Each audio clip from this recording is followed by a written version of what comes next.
left. Actually got the ball. Yes, everybody, welcome back to the Irish Hotspur. Jack and Dave here to provide you guys your watch along for weird game, weird vibes. If anything, it's almost an inconvenience to Tottenham Hotspur to even be playing tonight. That was kind of the theme of the Friday night pre-match build-up. I guess also an opportunity, though, to watch Spurs on a Friday night in case you were thinking about a movie, a TV show. You get Spurs instead, and you get to enjoy each other's company for what should be a strange game. You never know. With this also crazy lineup, we could get a surprise performance. Villa are going to be absolutely up for this one. They don't really have much left to play for this season other than trying to secure that Champions League spot for the second time in a row after securing it last season. Spurs absolutely have their mind set on the other game. Ange Postecoglou was asked, what sort of lineup are you going to pick? Are you going to pick a team that's going to win? He went for guys like Reguilón. He's gone for the Mikey Moores, the Odebears, the Tells of the world. It's a strange lineup that he's gone for. But then again, it was like, I don't really know what lineup I would have preferred. So I actually kind of like with what he's chosen. He's given a lot of players some rest that I think was needed. He's given Bentancur, Basuma rest. He's given the likes, of course, Van de Ven, Romero. He's putting them in cotton wool. He's also let Vicario out of the team. So I would say, this is an interesting lineup that Ange has gone for, but I wouldn't say I'm really that disappointed in it or really that frustrated by it. And I actually kind of like some of the selections he's made. And potentially for guys like either Odebear, maybe even a Tell or someone like that, there's a chance, or even also Pop Matasar, there's a chance that if they play well enough tonight, that they could give him something to think about for Wednesday evening if he hasn't necessarily already picked his lineup for that game.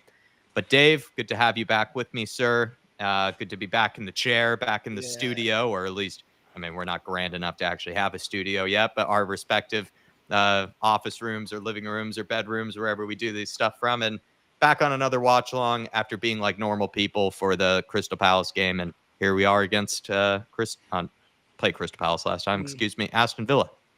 Do you know what? It's great to be back in the saddle. I almost feel like I'm back at home, to be honest with you. You know me, I'm not the most social person. I don't like being out for long periods of time, outside that is. So, I'm happy to be back here in the chair doing these watch-alongs. Resuming normal service. If anyone is wondering, we will have full regular match day, watch along, and pre-match build-up for the Europa League final. Do not worry about that, myself and Jacko. But you know what, Jack? I think looking at that lineup tonight, look, of course, the lineup sort of eludes, who's going to start. In the Europa League final, I think Solanke, Richarlison, the players on the bench there tonight, it looks like they probably will start. But I think there's a massive opportunity here tonight for Papa Matasar to try and lay down a place in that midfield for the Europa League final, and also for the likes of Odebear, Mikey Moore as well. I think there's a massive opportunity. I think looking at this lineup, it's clear one of them players are going to play in that number 10 role. It's who? Is he going to try and put Son in there? Is he going to put Mikey Moore in there? Or will Odebear maybe get a look in there? It'd be very interesting to see how this front line actually lines up. But it'd be interesting. I think, again, is Postecoglou, the fact that there is no Kulusevski, Bergvall, and James Maddison, that's all your creativity, all your flair, your sort of playmaker from the midfield. That's all gone for the final now. And, it's interesting. He's got the option. Does he go with, more of a hard-working midfield, but maybe not the most technical in Bentancur, Basuma, Papa Matasar? Or does he look to try something a little bit different? And I just wonder, we spoke about it yesterday on the debate show, me, you, Sean and Johnny, and I said I would actually like to see him give someone a go in that number 10 role and see if it works with a look heading into the Europa League final. I just wonder, is this giving us maybe an insight of what Postecoglou is looking to try to navigate a way around the injuries of Kulusevski, Bergvall and Maddison, was still trying to keep that bit of creativity in there. So I think whoever is tasked with playing that number 10 role has a serious chance of making that starting 11 for the Europa League final if they lay down a marker tonight. No, definitely. Interesting, I think, for the likes of a Tell or an Odebear. There is that slight chance that Ange Postecoglou might think about. I know Dave and I had a bit of a, not really a back and forth because Dave was only listening in briefly to the pre-match build-up, but Sonny, he's being given minutes tonight, but is Ange Postecoglou going to go for a similar thing that Pochettino did with the likes of Harry Kane, Lucas Moura? Could something similar be happening this Europa League final with Sonny and maybe Richarlison or Sonny and the likes of an Odegaard is just somebody might be left out, and then Sonny might throw himself back into the starting lineup. So it's an interesting scenario once again for this Europa League final. But Sonny, it's good to get him some minutes, and it's a good opportunity to see how he looks, what he's capable of before this bigger game on Wednesday. How much effort is he going to put into this game? He's probably just looking to try to get some touches in, try to get some sort of type of feel good, type of feel into this game, and then also just prepare himself in the best way he can for the more important game on Wednesday. So, I mean, Dave, is it fair to even compare the Lucas Moura, Harry Kane scenario to this one with Sonny and whoever else he might be displacing for the final? Because Richarlison, what if Richarlison then ends up, let's say, dropping out for the final? I think that would be a big call for Mange. Or does he drop Johnson? Does he drop someone else, right, for Sonny for that final? Well, I think, look, first of all, I would be saying to Sonny, if I'm Ange Postecoglou, your place isn't guaranteed in the final. You got to lay down a marker here today. Look, it's not an ideal game. Aston Villa usually make it very physical with us, try to kick the living shit out of us. These often turn into wrestling mud matches, Jack, to be quite frank. So it's not an ideal game. Look, the biggest aim of the game today is to avoid any more injury, right? But when it comes to Son, although if I'm Postecoglou, I would be telling your place isn't, don't take it for granted. You're not going to start just to sort of keep him hungry. Any manager, I think, is going to play him. I think what we have to do is we have to take out the emotion out of that decision, right, and put yourself in the manager's shoes. If you don't win that final and you don't start Son, that's a bigger headline than starting him and losing him, in my opinion. So for me, I almost think it's a given that Son's going to play Wednesday night, and I think he's going to start. I just think he's your club captain. Yeah, there's been a lot made around, how good he's actually been this season, but 11 goals, 11 assists. You're already missing the likes of Maddison, who's a part of your leadership group. Kulusevski's out, Bergwall's out. You need that creativity in the team. I think it's almost a given that he is going to play. I think this game is just about trying to get maybe 45 minutes in his legs, before that final comes about. But I think it's almost a given he's going to play. And to be honest with you, if I'm in Postecoglou's shoes, I would play him, Jack. Yeah, I could see the reasoning for both. I just wonder, in that first 45 minutes for Wednesday, of course, we'll be talking plenty about it on match day and beforehand, but I wonder with, the first 45 minutes, if it's just about energy levels, pressing, getting stuck in, working hard for the team, and just sort of trying to make sure that you're tight, you're solid defensively, and then maybe if you can, try to make sort of those sort of maybe counterattacking runs and transitional runs to maybe see if you can punch a goal inside the first 45.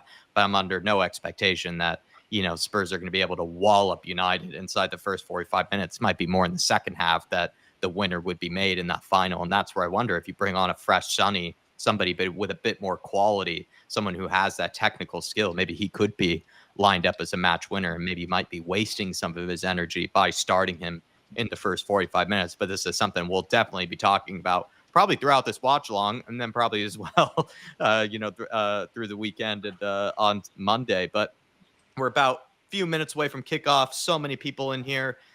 It's a strange day. It's a Friday evening. We're kind of under, again, sort of different type of settings and whatnot. I'm also operating this watch along from an entirely different place than usual. So do bear with me if anything does go wrong. But we will be back to normal circumstances, normal settings when we are back on. I think I'll be back at my normal place on Tuesday. And for Wednesday, everything should be running smoothly. But good to see so many people in the house with us. Really do appreciate you guys. I'll be welcoming you in as we probably get this game started. But Eddie Joker Davis threw in a super chat nice and early. Derek Hutchinson was in here nice and early. Dawson Halls was in here nice and early. Big up to you guys. But Eddie's saying more to stamp his place in the final. Dave, I threw that one off. I kind of just said, listen, I don't even know, even if he plays a blinder tonight, I don't think Mikey Moore really has a chance of playing in the final. It's probably more someone like a Pop Matassar, someone like maybe an Odegaard or a Tell. Those kind of players maybe have more of a chance of maybe giving themselves a shot, you could say, in the final. Whereas Mikey Moore, I'm not too sure.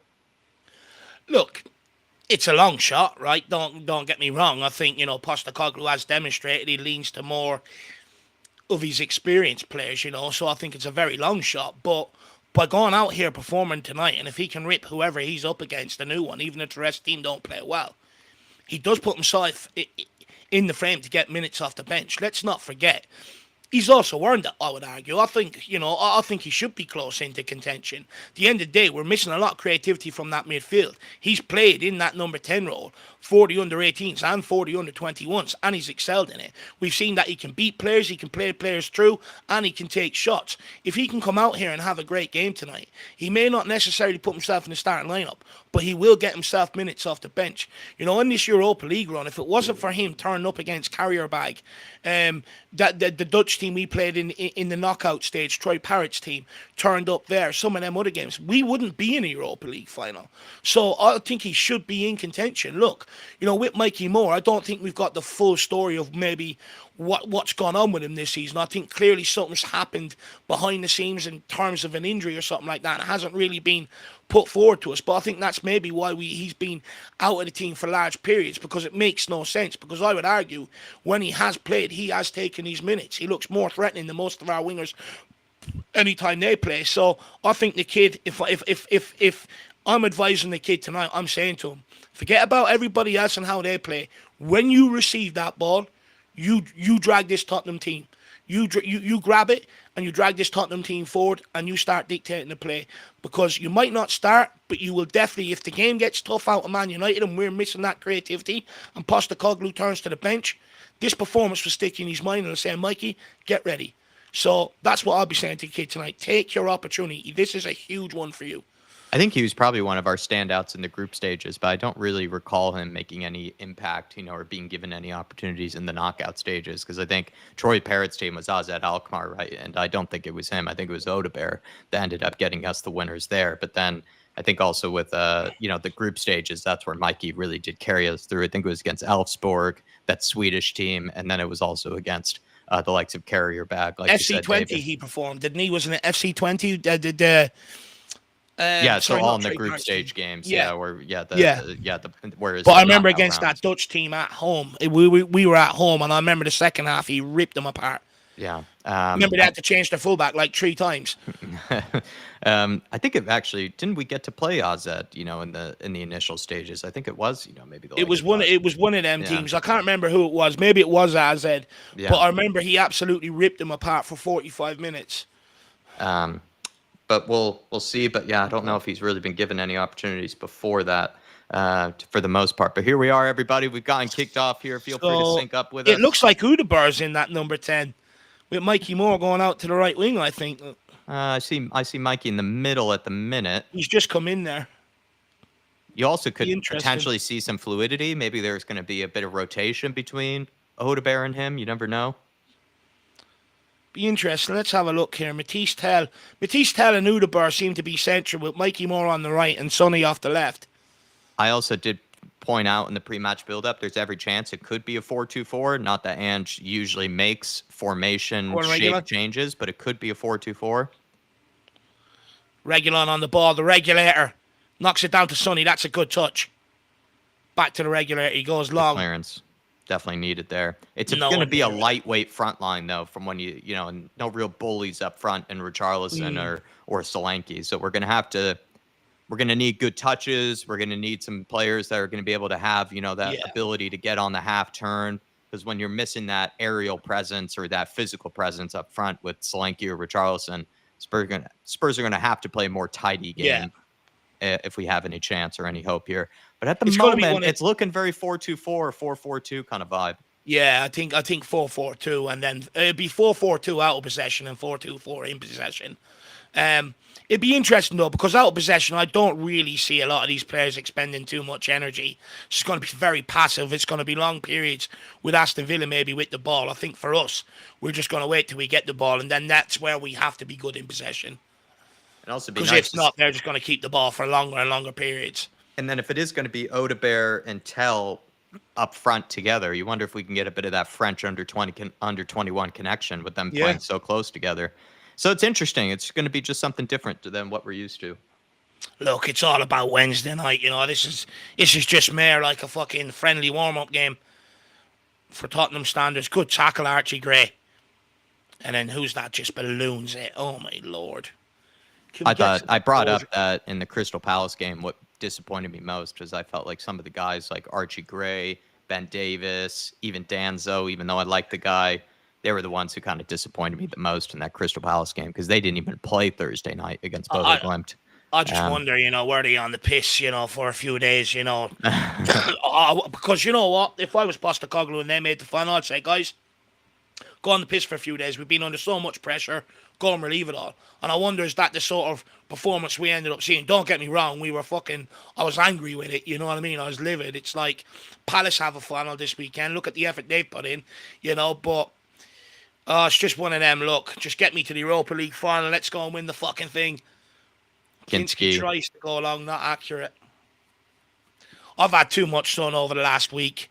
My head is melted off me. Had a scramble from too much sun. Yeah. The brain honestly, cells. I can't think straight. Good to see so many people in the house, though. Big T is in with us. Bruce Tolhurst, familiar, grabbing a Flat Cat membership. Thank you so much, Bruce. Appreciate you joining the membership army.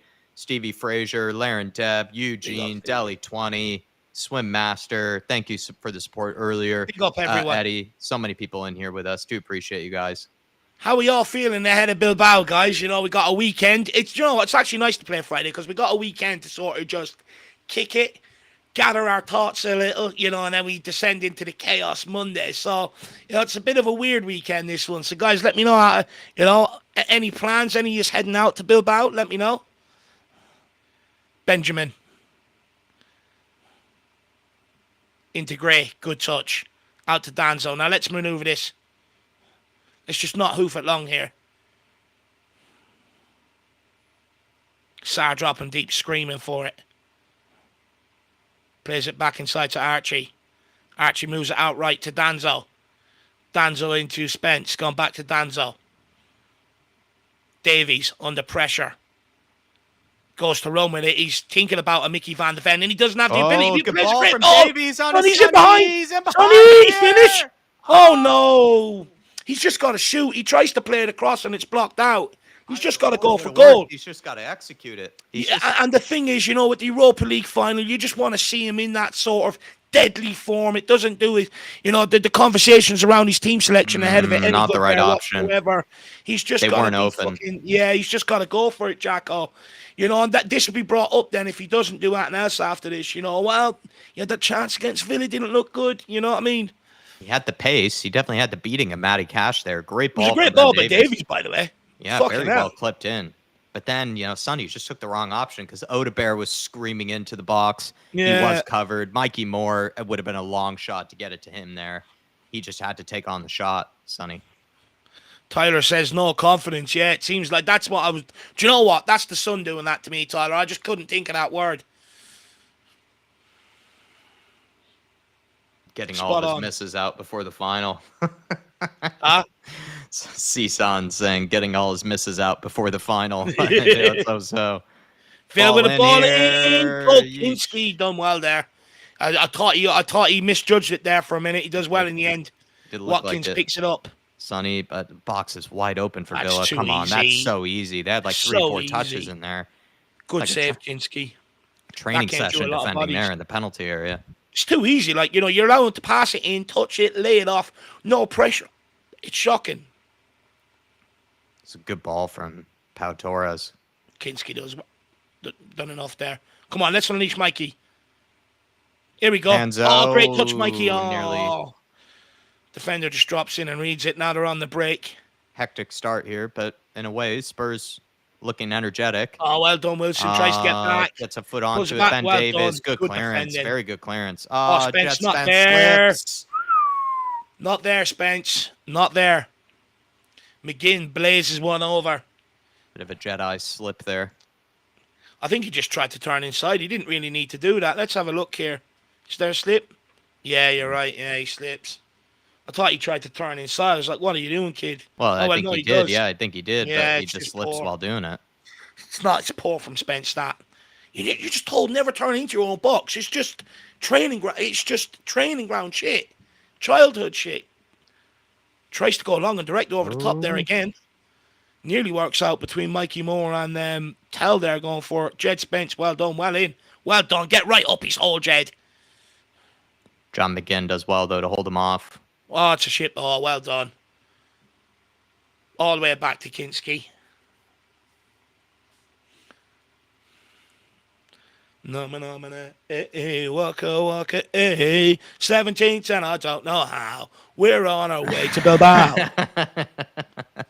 Waka, waka, 17th, and I don't know how. We're going to Bilbao.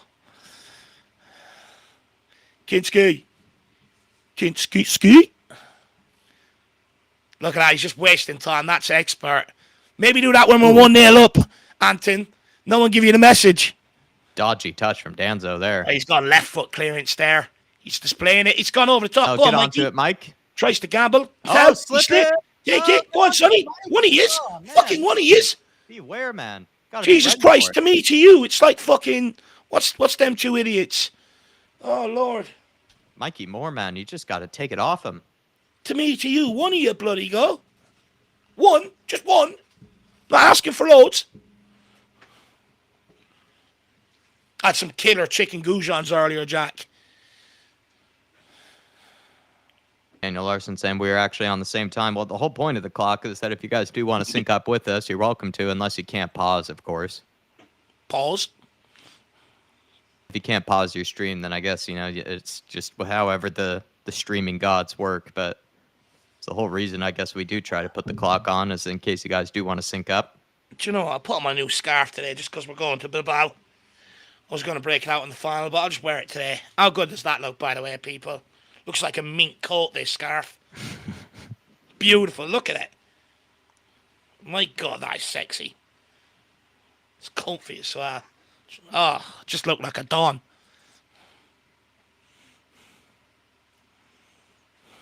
Out wide to Morgan Rogers here on the right side. But Regulon, he's done well so far, I'd say, Regs. It's all right, guys. You don't have to compliment my scarf for acting like that.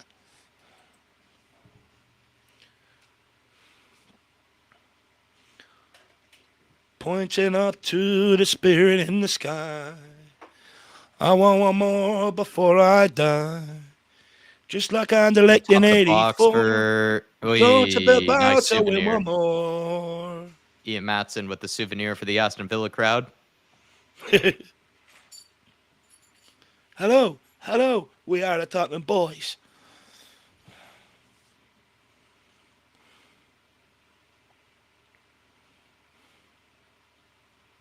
Hard man McGinn. But yeah, I think the 4-2-4 seems to be the shape at the minute for Spurs. No one's really playing through the middle. No one's been given that chance. Mikey Moore on the ball here. Jedi. Loses it. Bad giveaway from Jed. Can he get there? Danzo. No, he doesn't. He probably could have stepped out and won that. Top of the box here. Oh, Watkins no. plays There we Star. go. Great tracking back here by the Papamasaurus kid. Rex. Look at that. Plays that way too late, Oh, though, that's to Mikey suicidal. Moore. That's not a great pass there from Sar. Spurs are on their way to Bilbao. Tottenham's gonna do it again.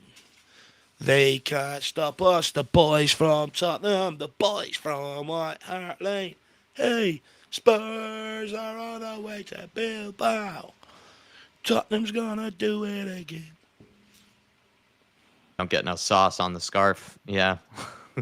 Regulum, bit of space. Oh, here we go. Come on, Reggie. Burst, boy. Making a late run here. He's got plenty of It's a space. Sonny. Sonny does as well. It's a great day for football. Come on, Sonny. Show them what you're made of. Oh, he does a little step Left-footed over. It's a good cross. ball. No No one one really really there. gambled on it. It was a good ball into a good area there. If one of the strikers made a run, get a touch on that. I think he's got to pick his head up, though, and see where the No, players Daniel. are. I got this scarf in the club shop, man. Look at that beauty. I should have got the goalkeeper jersey. Could have went full for carry-off for the final. Venom, venom, venom, venom, venom for carry-off. Armani in goals. Armani in goal. The minute I've got a Romero song ready if he scores in the final, you know. Can we get a little Danzo set piece? We know he's a big man from the set pieces. Sonny whips it in. Straight into into Martinez's hands. It's not where you Look, I'm need to put touching it. Tottenham players. Get your hands off them. We're in the Europa League final, man. Touch that. Not a the great white jersey. cross How from Sonny. dare It's you. very easy for the keeper there. Honestly, when you're being out in the sun all day, A nice cold can of Coke. That sugar just hits different, man. I don't mind actually the start from Spurs so far. I think they've actually It's not looked bad. bright. Yeah, they Better than look what I bright. expected, to be honest. Yeah, we're and not also 1-0 playing a down whole yet. different shape, playing an entirely different shape too. Like it's not looked too bad. Perhaps it's even thrown Villa a bit off. They're playing down their left side here. Odebear tracks back to try to win it. Mikey Moore gets stuck in. Well done, kid. Back to Pau Torres, forcing them backwards here. Lee Harvey, I am Hulk. No one tell you. I got the lead role years ago, man. It's my green away. glow. That's my shield. You know, no one's going to penetrate it until after Bilbao. Not even Ben Davies can ruin it. King Hoddle, does Reggie still remember how to play football? I mean, I completely forgot he even played for Tottenham Hotspur until this game, and then people were saying there were some rumors of him being of him starting tonight. And, it's a welcome sight. I was always a Regulon fan, so it's nice to see him play. Someone commented on my haircut yesterday, and it's been in my head ever since. Maybe you should let it grow out, Dave. Yeah, no, I'm going to change up my haircut. So I need. Well done from Sonny. Good touch. Odebear, a bit of space here. Oh, Driving up the pitch. Come on, Wilson. Leaves it behind him there. Free Willy. Cuts inside, though. Plays a good ball to Sonny. Can he find right, Tell Sonny, in the take middle? Your time. Come on, Sonny. Odebear making an overlap. Sonny!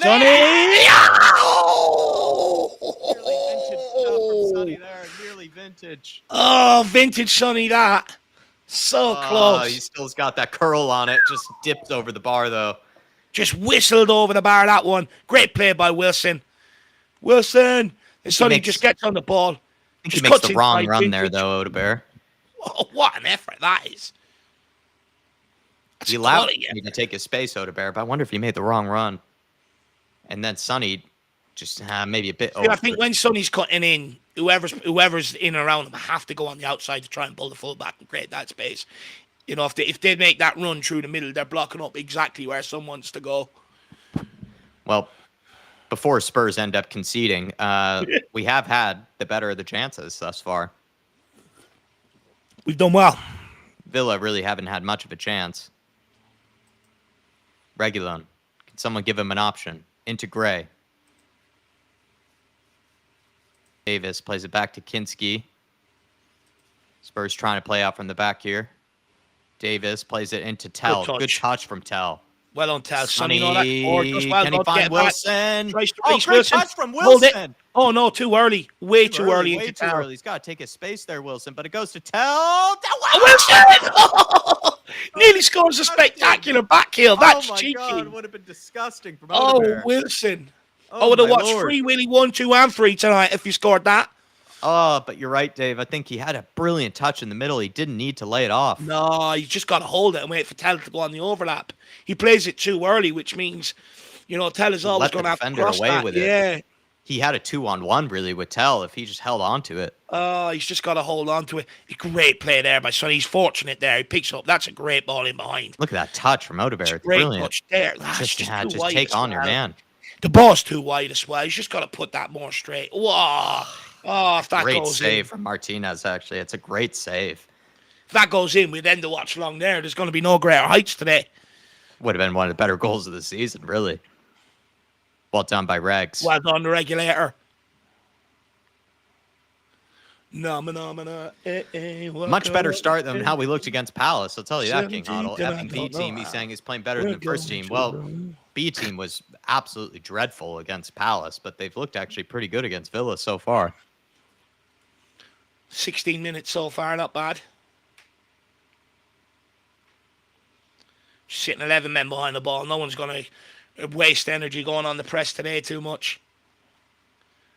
I'd like to see Mikey Moore get involved now. First 16 minutes, he hasn't really touched the ball. Aston Villa looking to build this one up. Well done. Sir! Who broke that one up? Regulon, that's brilliant. Mara gives away the foul.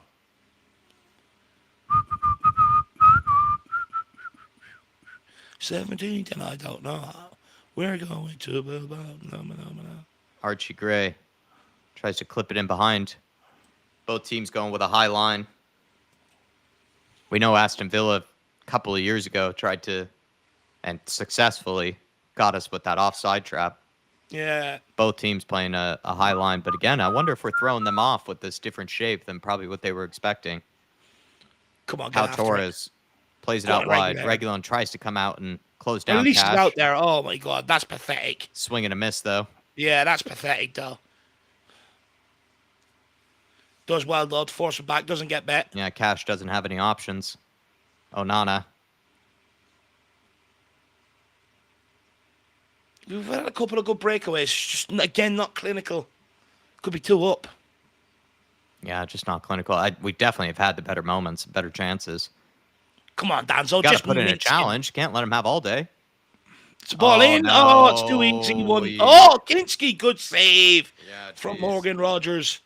It's too easy, that. I've seen this script so many times, though, It's a before. great save. I've seen this script so many times before where Spurs do look like the better team, actually, for the first 20 minutes, and then Villa just, or whichever team, just scores their Actually, only great. chance. He's got to do a lot better there. He's positioning. You know, Danzo's gone out. He's there covering, and he just hasn't done it. Great He hasn't save. covered it really at all there, Archie Gray. That's poor.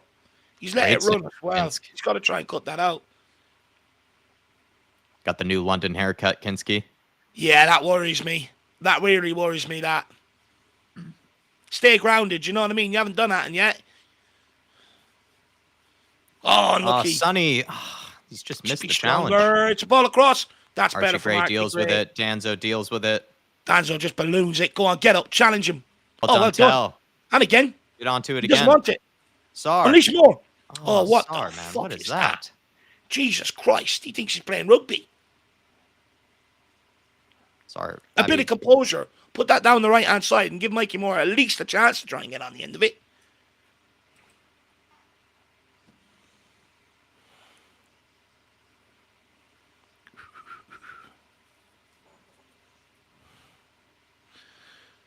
Echo Man says their stadium's muted considering they're playing for Champions League football. Well, I think they're just going to sit there and bide their time. I don't think they're going to rush. Well, I think part of it, though, has to do with, like, we experienced firsthand. It's like usually the crowd's mood is dictated by how well the team is playing. And so far, Spurs have been the better team. Spurs have been the better team. So they're probably Come on, ref. The crowd has probably been caught off guard. It's not fucking Hug a Bear Day. Will you fucking blow it up? It's a free kick, you dick. Do you not see that? Man's literally gyrating like it's a Saturday night in a fucking nightclub. Jesus Christ. Come on, ref. Fucking hell. If the crowd is quiet, though, it would definitely have to do with Spurs to start. I think they're probably very surprised, these fans. Because you would think Spurs are an ideal team to play if you are trying to just secure this Champions League football. But Spurs, like I said, by far the better team.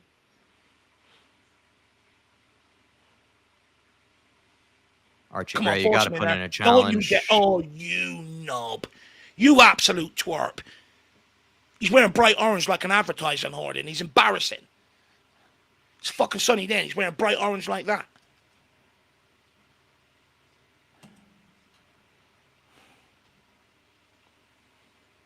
Udebur looking sharp. Yeah, he's not doing too bad. Derek, I'm having a go at the referee, my man. Honestly, you know, there a minute ago, you know, I think it was, who was it? Matisse Tell, I think, running through. Your man's just grabbing him and gyrating him. I mean, the referee just goes, play on. I think the referee enjoyed it. There we go. Come on, get there.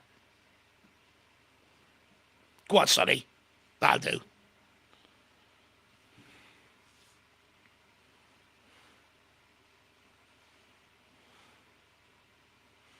Oh, what's wrong with that ball? Not hard enough for you, Cash. Come on.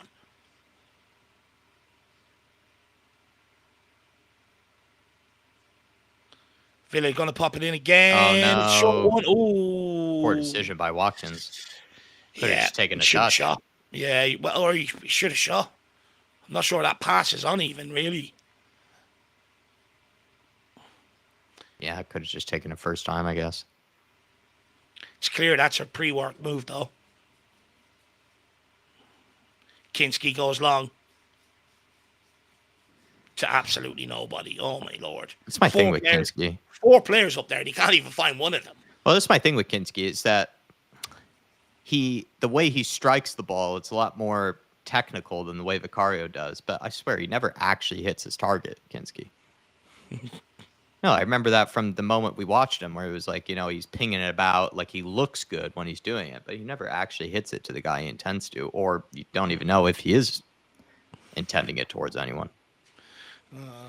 Oh, there is for Siri.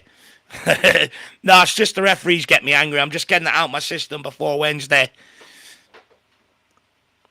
Ed K says, Dave, high on life. Good job to support Spurs.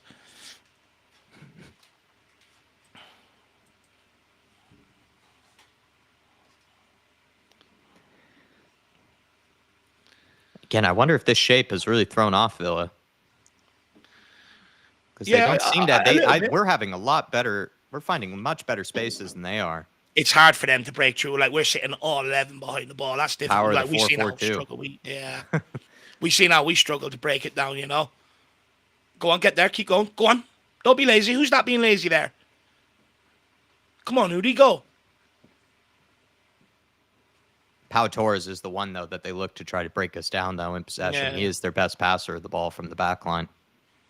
They're always going to look to give it to him. Archie Gray comes out to close him down. Well done by Spence. Can Archie Gray find a pass? It's not the right option. Sonny. That's a good ball, that. Well done. I just need to keep it simple there. Play it to, I think it was Tell or someone in the middle there. Yeah, true. Keep it on the floor. And that hung up there for too long. Rodrigo bent in class. That's a final haircut worthy. Actually, might get my barber to do that. Definitely don't want the Matty Cash. Look at that. Yeah, Dave. I think he should copy the Bentancur beard and everything. Yeah. Do I have the right head shape for the Bentancur though? He's got a very narrow head. Yeah, I'm a bit of a box head. You know what I mean? It's true. He's got that very narrow face. Something that when I nice to see Matty Cash given one by Tell. Yeah, there we go. Proper Yiddo there from Tell. That's from Matt Doherty 2 years ago. 4 years ago. Don't tell me you're going to pull out a card. What you don't want, Dave, is the referee's haircut. That one is, the He's gone for the landing strip. Fucking Air Lingus to be landing a plane on that one. He's lining himself up to be the next Avatar. The Airbender. He's gone for the Airbender haircut. But you know what he's done? He's walked into the barber and said, give me the Wayne Rooney. Jeez. Even Wayne Rooney's wasn't that bad. Wayne Rooney had a bit of self-respect. At what point do you just give up and go, right, I'm bald now? Do you know what I mean? Actually, that's a question for the chat. Looking at that referee's haircut, at what point do you go, I'm going bald? What does the barber even say to him? Like, when he goes in for the barber, what does he do? Like, does the barber just go like, it's just ridiculous.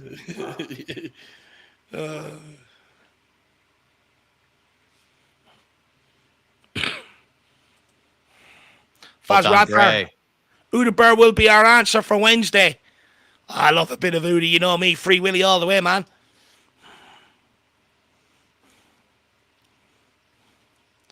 RST, I am not shaving my head ever. What I will say, Faz, is the person who's impressed me the most so far has been the likes of Odebear in that front line. I think, in possession, he's actually looked pretty tidy. Just maybe made the wrong decision at one point, but he has looked tidy. He nearly scored like an amazing goal there. I actually think that was a great save by Martinez, because Martinez hit it. It's not like he saved it with his hands; he saved it with his feet. It was very a panic save. Yeah. So I think it was actually not that bad of a finish. It's just Emi Martinez is one of the best shot stoppers in the world. No. Hey, waka, hey, 17th, and I don't know how we're going to Bilbao. Oh, if we win, I'm going to do that combined with the robot.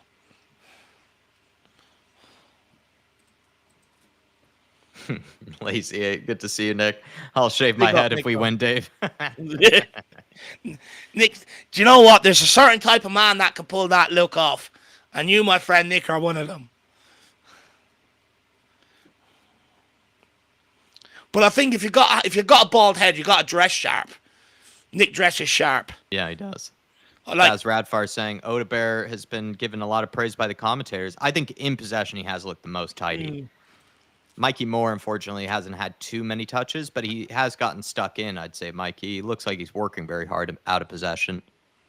Is that Marcus Rashford? Yeah, the chain could not be bigger.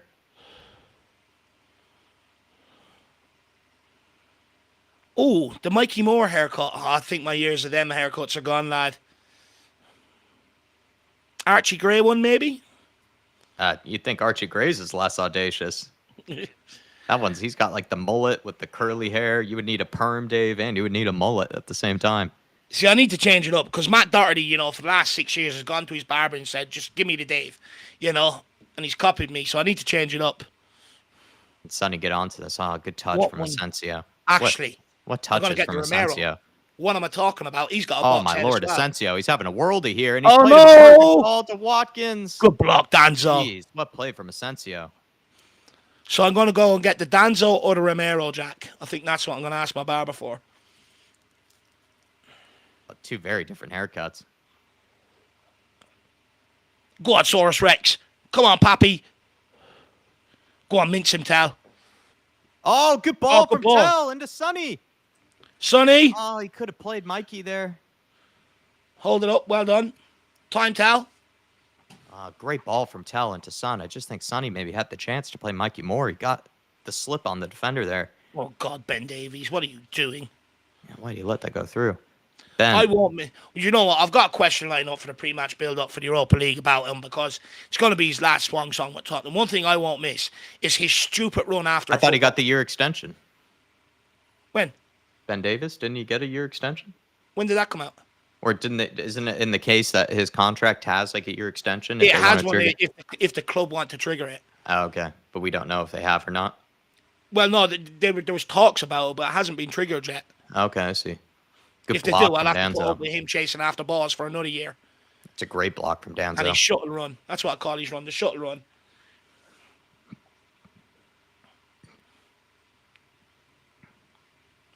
Oh, well done. Well done, whoever stretched their leg out there. Hold that, Mikey. We just need you to hold it.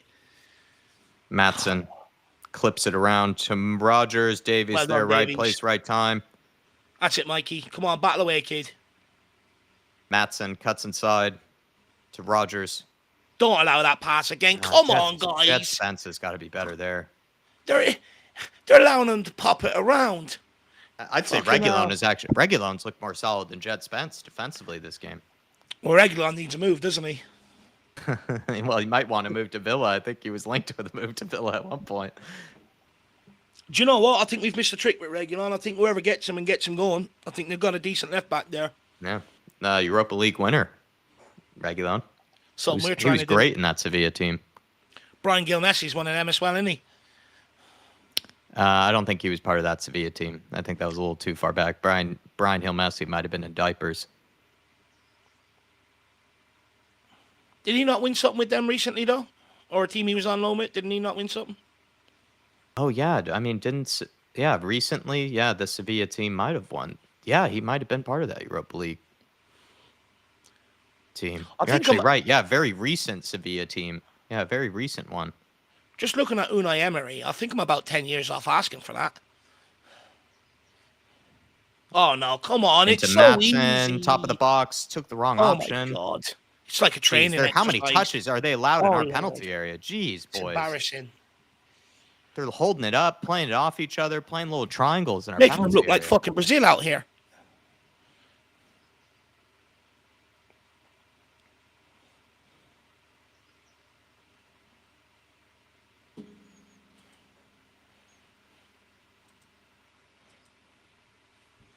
Oh, Cash. They're getting some space now, though. Watkins pulls it Well back. done, Well Regs. done.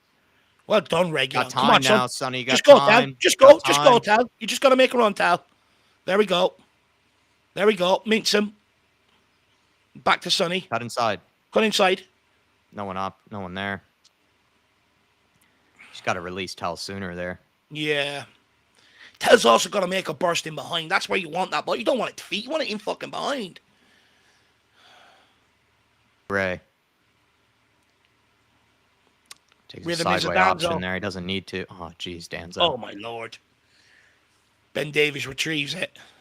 Archie Gray's got to take more responsibility there. He had options. He didn't need to play it to Danzo. Well, this is what annoys me. You know, why they keep passing it back to the centre-back, looking for them to pass it out. It's not Romero, do you know what I mean? Sonny, not a bad ball. Good ball in behind for Reguilon. Can he find a good Can he deliver the cross? quality? Yes, It's he not a does. bad ball, you know? Oh, like that. That's what I like about Udebert, Regs. just behind Udebert. It's not a bad ball, that. No, it's a great ball from Regs. Aston Villa try one themselves. Davies does okay. Come on, one of you is fucking hell. Archie Gray, put in a challenge, man. Don't let him do yous again. Oh, no, challenge. Archie. That's a That's yellow a yellow. card. Archie Gray, more the same from Crystal Palace, if you ask me. That's poor from Archie Gray there. Oh, he's got to put in a challenge sooner than that. And then when he does put in a challenge, it's an awful challenge. Like there, just why are you holding on to him? Put in a challenge. And then he does that. It's poor. He's not going anywhere after that. Like, Reguilon's come that way. He's forced him that way, and he still manages to get turned. Come on, Archie. You got to be tighter than that, kid. That's just, before that, he had all the opportunities to put in a foot in, and he didn't. And then there he does. And it's like, at that point, it's too late, and he's not really even going anywhere. No, waka, 17th, and I don't know how. We're going to Bilbao. But we're giving Villa a lot to work with. Tottenham's gonna do it again. Spurs have looked good on the counter. Oh, look at Cash. What a tit. Dealt with by Reggie. Well done. And again. Get out there more.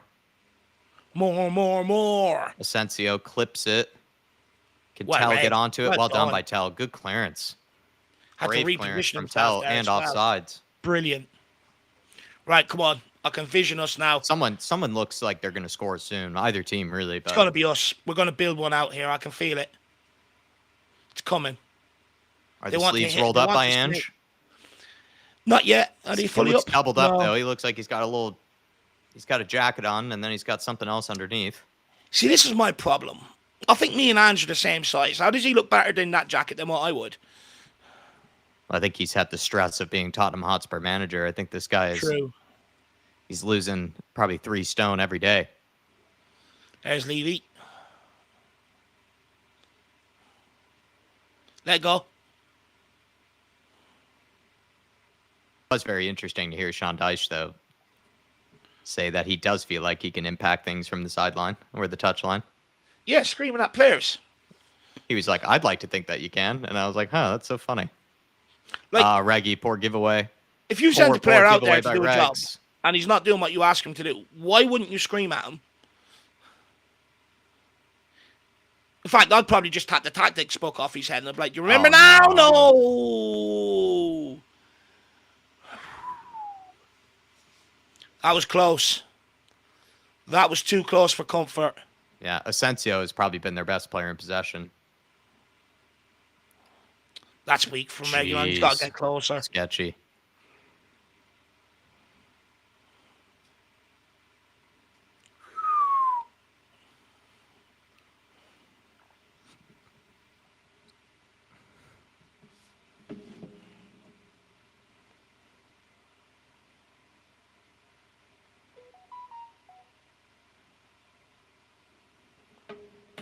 I thought that went in too.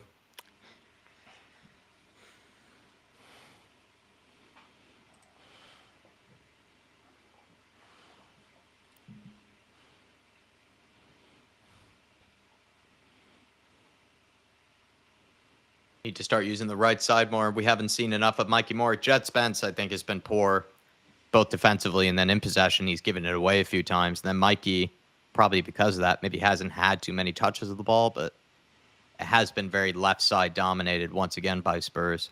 Just the left side has been the way that we've found all of our good attacking moves.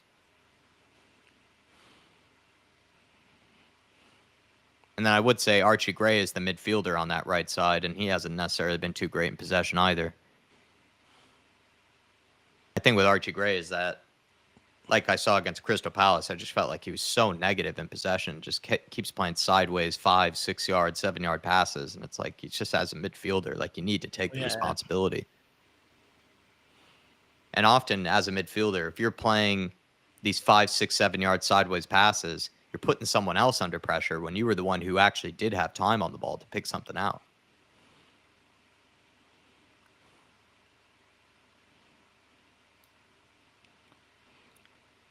Sarr gives away a free kick, though. Set piece. Oh, yeesh. No one even challenged for that. Is that Jet Spence there? He didn't even jump. Who's man? Ah, it was Jet Spence and Sarr. No one even jumped. Danzo, Jet Spence, Sarr, none of them jumped. Easy header for Konsa. Good save from Kinski. And then that's just a poor giveaway, I think, by Danzo. No reason to pump it long there. Especially when you're in possession like that. Nope, he had time on the ball.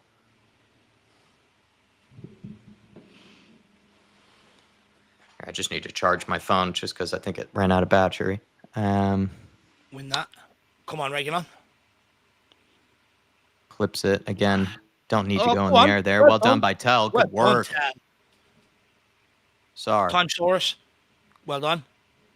Tries to clip it to Tell. Just doesn't execute it. Not much you can do there, to be honest. Archie, move over, man. Move over. Don't allow that back. Well done, Archie. Good reading. Clearance.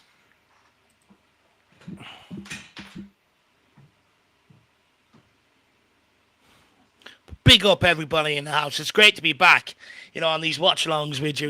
We took a trip to the game, but I missed doing the watch-along. I'm not gonna lie, so it's good to be back. Hopefully you guys missed us too.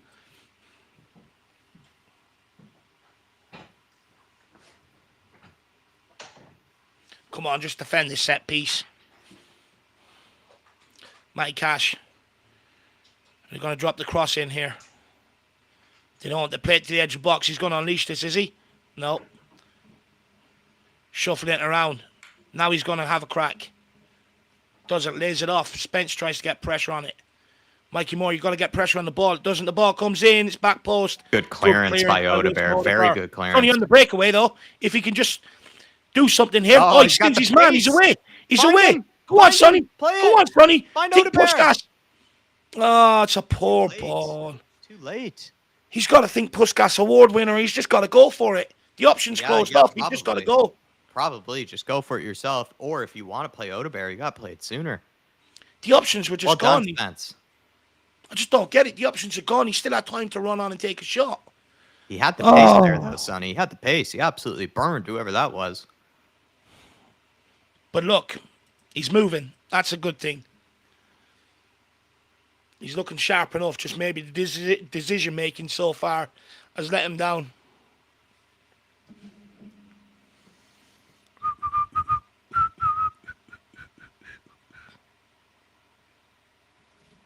Good to see you, Dan Coyves. I think Spurs have actually looked bright so far, man. It's just be very typical of Spurs, though, to be the better team for the majority of this half and then somehow concede. Yeah. We've seen this script. Not a good breakaway there. You just got to make the most of that. Yeah. So we've had really good breakers. We could be 3 up. Don't let him do that to you more. Come on. It's a ball over the top. Regging on. Good positioning. Nice touch, Reg. Sonny, time get your and head space. Get it out to Mikey Moore and Odebear on the right. Doesn't use them. Goes Matisse Tal. Go on, burn him. Go Oh! on, Tal. Oh, unlucky. Again, it's not a great decision by Sonny. I think, I'd like to see Son cut in on that right and switch it. It's a lazy ball, really, from Sonny there. Well, I think Tell was very covered. So he needed to have that pass be spot on to Tell, but it still wasn't I think he was tired from that burst previous. I think he just wanted to offload it. He's getting joy down that side, though, which is a good thing. Be interesting to see if Ange makes any subs at half-time. See if he's going to protect anyone. Feel it back in possession. Just going to keep popping it around till they fashion a crossing chance. Ah, come on. It's too easy. It's too easy. All players are played around there. Oh, no. Please deal with it.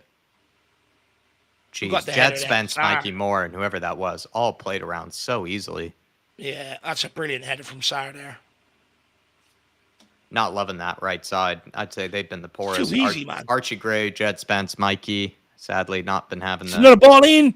Kinski does well to claim that. Bobbled right in front of him there.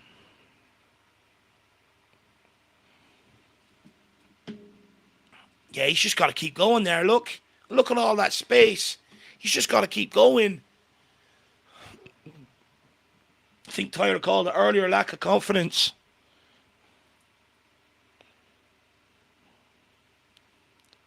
Well done, well challenged, kid. Sonny to Sarr. Just keep possession now and try and fashion chats before half time. There's a goal here. Danzo. On to Spence. Spence into Mikey Moore. First time he's got away from his man.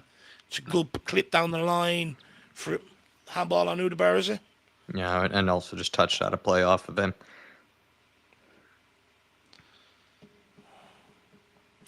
He hasn't really touched the ball this half, Mikey Moore. I just think it's been a combination of everybody on the right side being poor. I think it's probably contributed to Mikey not being too great. I just think Jed Spence has definitely been the worst of the fullbacks. And then Archie Gray, I'm sorry, it's just Archie Gray in midfield. The Crystal Palace game, like everyone said, throwing him into the deep end against Liverpool. It's like, well, against Crystal Palace, he was probably the worst of the midfielders. Yeah. And once again, here, he's been the worst of the midfielders. Sarr's definitely had a better game. Get there. Just doesn't get a foot in, Archie Gray. Doesn't make a challenge, and then in possession, he's been very negative. Yeah.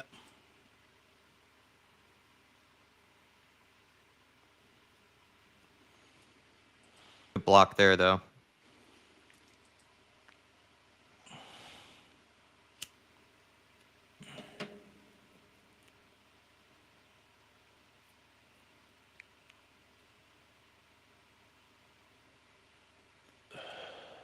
Say though, Spurs definitely. I'd still make the case. Spurs have been the better team this half. It's just that last breakaway, Sonny. Like no one came towards him. They left it open for him to keep going. Disappointed in Son there. Deal with this, please. Deal with this, please. Well done, Sonny. Good clearance. Don't foul. Offside. Well done.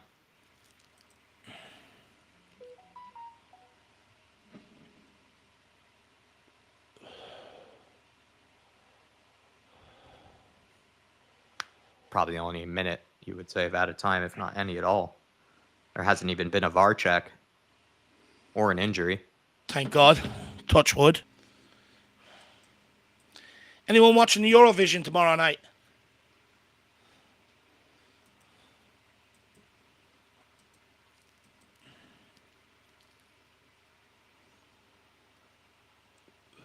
Well won. Oh, Mikey. Could have gotten there, maybe. Good, well done, good recovery, Danzo. Pressure by Wilson.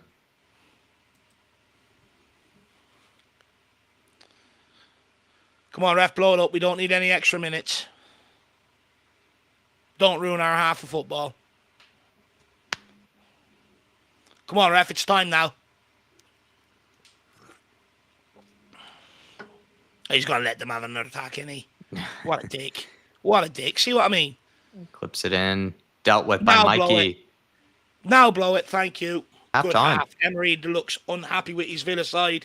They should. They should be unhappy. This is it's a version of a B team by Ange Postecoglou, and they've been the better team. So I think Unai Emery would be disappointed by what he's seen this half. I can't really say, apart from, if you wanted to analyze some individual performances that haven't been that great, like I said, maybe the majority of the guys on the right side, like I said, Archie Gray, Jed Spence, maybe Mikey, they've been the slightly disappointing ones. But for the most part, everyone's expectations were pretty much bottom basement. People were expecting this game to be a bad one, actually. Someone even said at one point, this could be one of the worst losses of the season. It's not been that at all. It's not been anything close to what we saw against Liverpool or anything like that. Spurs have held their own. Dare I say, maybe Spurs have had a couple of moments there where they could have done a lot better with it. Sonny pretty much had those moments, and if he were sharper, made the better decisions in some of those cases, we could have found ourselves one goal up. Villa had one very good opportunity that was a great save by Kinski. But I'd say Spurs have had the better moments and have actually had more attacking moments than even Villa have had. And I think we're throwing them off too with this different shape of the 4-4-2, 4-2-4 that we're going with. It's been a pleasant surprise. Yeah, look, from what I think For the many were lowest of expecting, yeah, expectations, it's definitely been above them. for what many were expecting coming into this game, considering what we've seen at Palace and in other Premier League games, it's actually been somewhat a respectable showing by Tottenham Hotspur. Haven't really given up a lot, and we've had some really good breakaways. I think Mikey Moore has been disappointing to me. We haven't really been able to get him the ball, but he hasn't really been dropping into positions to be able to receive it either, I would argue.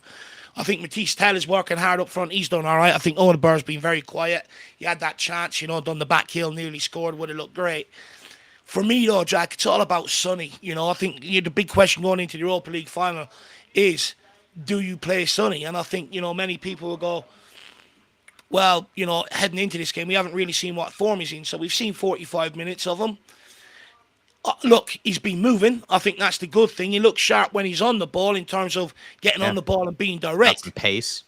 But it's the decision making, and you sort of look at him, and I just look at him and I worry a little bit. It looks like his confidence isn't there. That's what worries me heading into this final with Sonny. I just think, he had some great breakaways there. That one of them there where no defender came across to close him down. Keep going. Remember what you've done against Burnley years ago? Beat the whole team, put it in the back of the net. That could have been a similar goal. And I think it does show, the goal years ago, the Puskas Award winner could have potentially had another one there. And, it shows that maybe there is a decline in there. But I just think if Son does get the next 45, if he's not hauled off at half-time and wrapped in cotton wool, I would like to see him just be a bit more decisive, be a bit more sharper in front of goal. Believe in yourself. It looks like he's lost his confidence. Believe in yourself. Go back to what made you deadly. You got that ball out of your foot and you fucking arrowed it into the back of the net. I mean, could you make the case then that Richarlison just has to start no matter what, in the final? Like, you have to go with Solanke and Richarlison because the press that they offer, the work rate off of the ball, the physicality that they offer, it's proven to work in these recent games, especially against Bodo Glimt in that first leg. And then in the second leg, they sort of set the tone with how hard they were working. You could make the case then, Dave, like, do you go with Sonny or Johnson or Sonny or Odegaard? Really, that's, I guess, what the battle is for Wednesday night, is who takes up that third spot in the forward line, right? Assuming that Ange does go back to some sort of 4-3-3 type of shape of some kind, right? Like, does he go with, Sonny, Johnson, or Odegaard on that right side? But I think at this point, you have to stick with Solanke and Richarlison, right? Look, I think so. I just wonder, will he actually go 4-4-2 now with the circumstances with Madison, Kulusevski and Bergvall out? Does he sort of, go with Richarlison and Dom Solanke up top like you've seen Matthäus and Matisse Tell and Wilson Odegaard today, which are two wide men? Look, I think Son does start the final. I think that's why he's out here today, to get some minutes into his legs, get him to get that feel of the ball, and I think that's why he's out here today. I think he does start that final. But to be honest with you, I would still go Dominic Solanke, Richarlison and Son in my front line, and whatever way he wants to make that happen. But that's the front line I would go with, and I would leave Johnson to come on later on in the game when the game opens up and make them back post runs, look to get on the end of things. That's what I would do.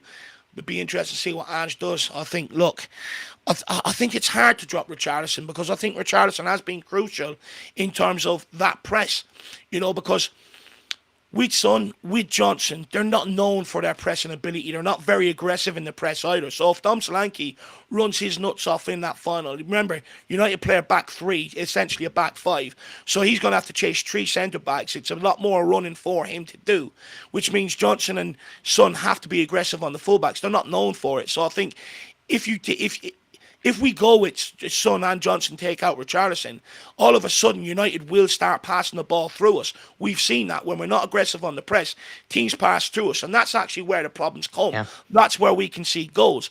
With Richarlison and Solanke, the two of them work their absolute bollocks off, and that's what you need. We need to force United back, get that ball to Onana's feet. We've seen the mistakes that fucker's made this season. Get the press on him, force him long. Romero and Van de Ven turn it over, and that's where we end up dominating these sort of games. So for me, it's a big call, but I'd argue I think Richarlison has to start alongside Dom Solanke. You need that work in the forward line. When we don't have that, We are so, so vulnerable. I also worry that with the way we saw Palace play against us, I think they went for a back three with wing backs, right? And they were just causing us problems down those flanks. I remember Munoz like had acres of space in that game, and it felt like it was kind of the same on the left side for Crystal Palace as well. And we know that United are very married to that 3-4-3. Yeah. They'll go for the wide wing backs. They'll go for big switches of play, you would assume. And so then you would need whoever is playing out wide. Of course, the fullback needs to be switched on, but then you would need whoever's playing out wide that is a forward to track back, help out that fullback. Because then if you don't, you're just leaving the wingbacks with just acres of space to be able to work with. And we saw Munoz for the likes of Crystal Palace really did punish us for it. He was probably one of their best players on the day. So I would go for a hard-working team in that game against Man United on Wednesday. Eddie saying, though, can this 4-4-2 be the answer Ange has come to? Dave, would you at all consider, Ange Postecoglou making like a dramatic switch to a different shape for the final? That would be, I don't know if it's that crazy considering the circumstances he's found himself in. We even asked the question, like, with all these central players out, all these technical midfielders out of the team, does he have to make a big adjustment and a brave adjustment to maybe his principles and what he would go for usually in his shape and formation? Is this 4-4-2, 4-2-4? Is this a clue into what we might see in the final, or is this just kind of a necessary change that he just felt like was the case for just this game only? Yeah, look, I don't want to get too carried away with it. How much of it. Look, if it was an option for that three centre backs that United are going to play with to pass around and try and play out, it's not a bad option to pivot to. You get your two forwards on, then three centre backs. That means the goalkeeper then doesn't have that option to pass in there. Get your wingers pushed up on their wing backs. That means he doesn't have that option. All of a sudden, you're forcing him to go along, and it is a way of going about it if you don't trust, the rest of your midfielders. Because look, you got to remember, if you're going to play Bentancur, Papamata, Sarr, and Basuma, it's a big risk trying to play with that midfield, trying to play possession-based football. So I think to navigate that, if you want to bypass the midfield, your two best passers in the team going into Wednesday is now Romero and Porro. You play four across that front line. I mean, it is a way where you can get diags, long balls into them, turn that ball over and get at them. That is a way we could go about it. But also, how much of it is just to throw a smoke grenade, get United preparing for maybe something a little bit different and then reverting back to type, or even how much of it is just down to necessarily what he has available and what he wants to protect. So, in order to protect certain amount of players, he's got four forwards available to him. If he wants to protect like the likes of Basuma and Bentancur, it means he has to take one out of midfield and just go with the two. So how much of that down is just to protecting players, we don't really know. But I would argue it wouldn't be a bad pivot if we did want to try and press up on United this 4-4-2. But I don't really like changing. I think we should stick to what we know in the final. Yeah. Lots of different comments here that I'm just going to take, and then we also will take a moment to talk about NordVPN, everybody. Ed K saying, I will cry river for Sonny if we end up winning the final. Take him off, please, now. Let him have minutes in the final. He's already saying preserve him now. I guess he's already been convinced. Yeah. Shawnee Maddox saying, I think this is generally fine. I think you have to be, with how everybody was talking about, this game in the pre-match build-up. No one seemed that confident. I think a lot of people were even fearing for the absolute worst, even like one of the worst performances of the season. I mean, Dermot, of course, was saying he's still super excited for this game. But I kind of laid it out, Dave. This game is almost like an inconvenience for Tottenham Hotspur, really. Like, it's just, you would actually rather not be playing and just be preserving ourselves for Wednesday. But we have to put out a team, and the team that was put out has actually put in a decent enough performance. So I'd agree with Sean. I think this is generally fine. I think I would agree there.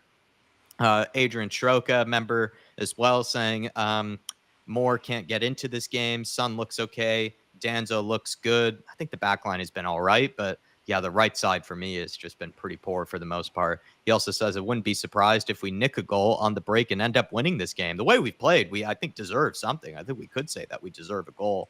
And then probably Aston Villa had maybe 1.5 chances that, with better finishing, potentially could have gone in. Like it's been a pretty even game, and maybe Spurs have actually caught Villa out, with this shape, this formation, but also just by playing a lot better. Like we are a 17th place team, and Dave and I watched us against Crystal Palace. We looked every bit of a 17th, team, and we definitely haven't looked that poor today, which is a surprise. Ed Sweeting saying Son did okay. It's more confidence rather than sharpness. He still looks quick, and his touch and movement has been good. I think Odebear and Son have looked probably the best in this game, for the most part. And then Iceman, Ricky, member for 21 months. Big up to you, Rickster, saying was going to save this for Wednesday, but no. What a channel. What a community. Love you guys and your content. Come on, you Spurs. Come on, you Flag Cap Army. Come on, you Harris Army. May it long continue. Thank you, man. You've always sent in some very, very nice comments to us, Ricky. So hopefully we repay it in the best way we can, especially on Wednesday night. We're going to be a happy clapping mood. We'll put on our best faces. We'll put on our best songs, our best energy for it. We're just getting ourselves ready. You can tell Dave is already buzzing for Wednesday night. He's getting in all his songs nice and early. He's getting in his good energy, his good feels. But thank you, Ricky, man. Been very, very kind to us over these years. And just good to have you with us still. 21 months. Appreciate you so much, sir. Big up. No, big up, Iceman. Very, very kind of you. Look, I did miss the community while we were away, and I know that's sad to say. People are saying, Dave, you're out there at the stadium, you're taking in the sun, good vitamin D into the skin and everything else. But honestly, we did miss it. So it's absolutely great to be back, Iceman. And, let's ride the vibes all the way to Bilbao. Look, the great thing is, it doesn't really matter what happens today, because we're still going to Bilbao anyway, my man. So big up, Iceman. And then Big D saying, well, felt for both of you guys traveling for that game last week. I'm actually surprised by tonight's performance. It's not great, but it has been better than Sunday. I'd agree, Big D. We have that Sunday, lad. I mean, my thing was, like, on Sunday against Crystal Palace, I just felt like the guys that were in this so-called B team, the guys that are the backups, they were the ones that I was more disappointed in. Like Bentancur, Kulusevski, these guys, like I wasn't really expecting much from them because, they did play on Thursday night and they put in a real shift. Whereas the ones that didn't play at all, I kind of expected more from. I expected a lot more from Archie Gray. I expected a lot more from Ben Davis. I expected a lot more from Danzo, Spence, these sort of players. Even Odebear, to be honest, I thought Odebear was pretty dreadful against Crystal Palace. He did his best Brennan Johnson impersonation by doing nothing pretty much the entire game. And so I've seen a lot better tonight than what I would have expected. And I guess that just sort of summarizes Spurs this season. We've been basket case and we've been very hard to understand. Like you would have thought against Crystal Palace, you would see more of a performance. But then again, Dave said, they might have been, sort of still in the celebratory mood from Thursday night. They didn't have any training at all in between that. It's just rest and recovery. Whereas this game, they have had some time to recover. They have had some time to train. And so we're perhaps seeing a better performance because of it. But I would say these B team players have played a lot better tonight than they have against Crystal Palace, or than they did against Crystal Palace, should I say. Do you know what, though? I almost felt like it was coming, from 11:30 that day, though, the day of the game, Jack. And I'll tell you what, I was disappointed in a number of things, that day in general. Honestly, I thought many fans going into the game expected a bit of a wish-washy performance. But I thought the fans would be buzzing. I thought the songs would be bellowing out every 5 minutes. It was dead. It was dead in the pub beforehand. It was dead in the stadium. And it was dead after. No songs about going to Bilbao, anything like that. Very, very disappointed with that. I thought we would have all been a little bit more juvenile, to a certain degree. Let loose a little bit. Didn't happen. I was very disappointed that it was about 40 degrees as well. That really upset me. But also disappointed with the turnout for the protest. There was about 50 people there. Wasn't a great turnout whatsoever. And then by the performance as well, to a certain degree. Like I went there with really, really low expectations. Anyone knows, the build up to that game, I was just, I can't wait to be around the vibes. Didn't happen. But in terms of the performance, it was a huge letdown. And to be honest with you, I was sitting there and I was like, I don't blame anybody not wanting to turn up and watch this shit. It was fucking boring. It was bad. And I can sit there and I can understand why a lot of the fans are pissed off watching that. They go week in, week out. Thank you for the support, Big D. Thank you for also the condolences, but I think we're over it. We're just looking forward to Wednesday, but really do appreciate you, sir. We have gone kicked off here, though, in the second half. Just want to take a moment, though, everybody. Please take a look at the top of the chat. NordVPN, we spoke about it, pre-match build-up. I used my VPN throughout my vacation over in London. I was using it to watch my brain rot of Temptation Island. I used it to watch the Mariners Great highlights. I job. used it to watch also the Arsenal PSG game. I got to watch some long highlight packages there. Plenty of reasons to have it, when you want to move yourself back to where you came from, so you don't have to sort out any new streaming services. A VPN becomes very, very useful and can come in handy. Also, I was on plenty of public Wi-Fi's while I was over there too. Had the threat protection on, protected bank details, passwords, all my sort of information, which is necessary. And then also, recently someone was saying, listen, kind of been paying for this really expensive VPN. I said, listen, I can share this up to like 10 different devices. So I gave them, my account and gave them all the details so that they can save themselves some money. So in case you might have a friend or family member that's in the market for one, grab yourself a 2-year plan, use the code FLATCAP, get 4 extra months free, and you can share it up to 10 different devices. And you can share it with friends, family, big sort of group of people so that you can all just basically share, the same one. So take a look at it, everybody. Pinned at the top of the chat. If you are in the market for a VPN, why not grab ours, NordVPN? 4 extra months free if you get yourself a 2-year plan. There are other options, though, and 30-day money-back guarantee in case you're not satisfied. But we're back into the game here, everybody. Villa have gotten started off, and maybe we'll do what Adrian Stroka spoke about earlier. Perhaps Spurs do maybe end up nicking a win here, which would be a very pleasant surprise. I'm pretty satisfied with that first half. It definitely was not what I was expecting.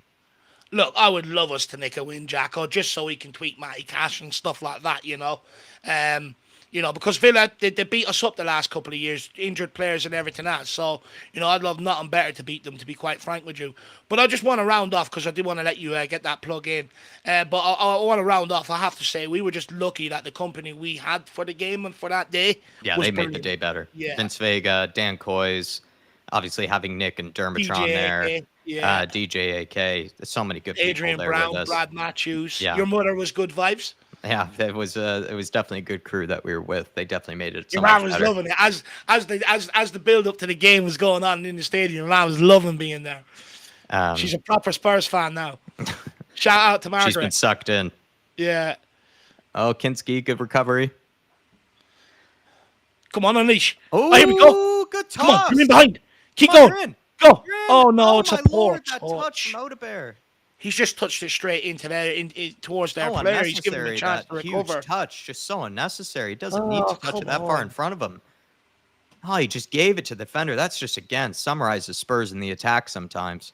That's like a clean breakthrough. And somehow we just give it away to the opposition so easily. It's just, again, like, that's just summarizes this season, this forward line, man. That's so poor. Ugh. That was a good break there. Great toss from Kinski. Played him in with one throw. It's like Ederson. 17th, and I don't know how. We're going to the no. Well, Danzo. And then it would have been typical Spurs to have a moment like that, only to concede then right after. Yeah.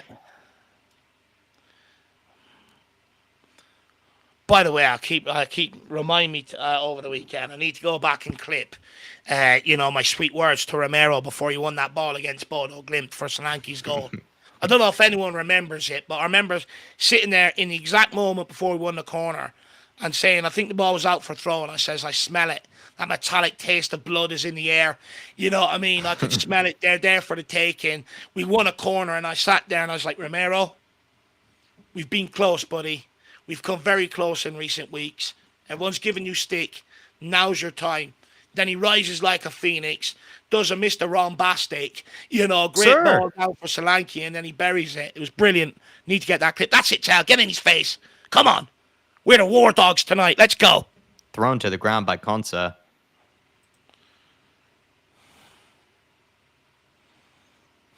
Yeah, give him a card, ref.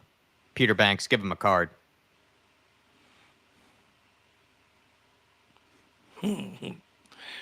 No, Stevie, I haven't. It's just great to have Jack on my level of hatred now towards them.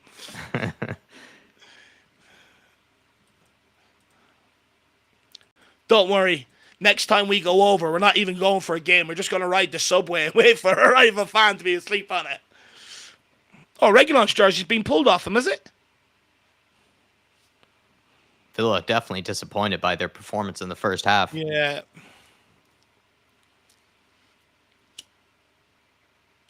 Good fight back by the Spurs players.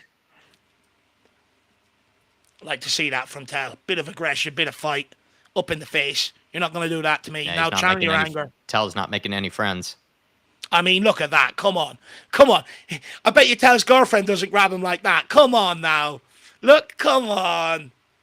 Like a WWE match there.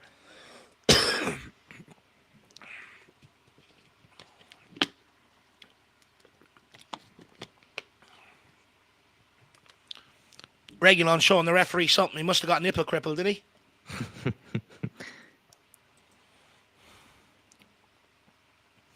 Spurs are on the way to Bilbao. Tottenham's gonna do it again. They can't stop us, the boys from Tottenham, the boys from White Hart Lane. Hey, the referee's a wanker. The referee's a... What's going on there? Still a bit of drama. Still a bit of handbags.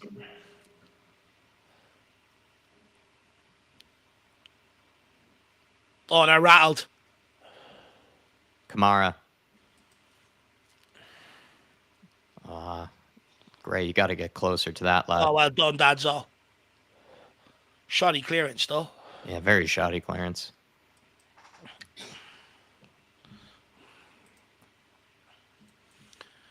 Come on, Biss. Who's he coming on for?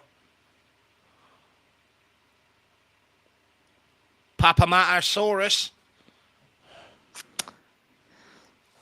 Sar was wincing, apparently, says King Hoddle, or... Yeah, he's not. He looks in a little bit of discomfort there.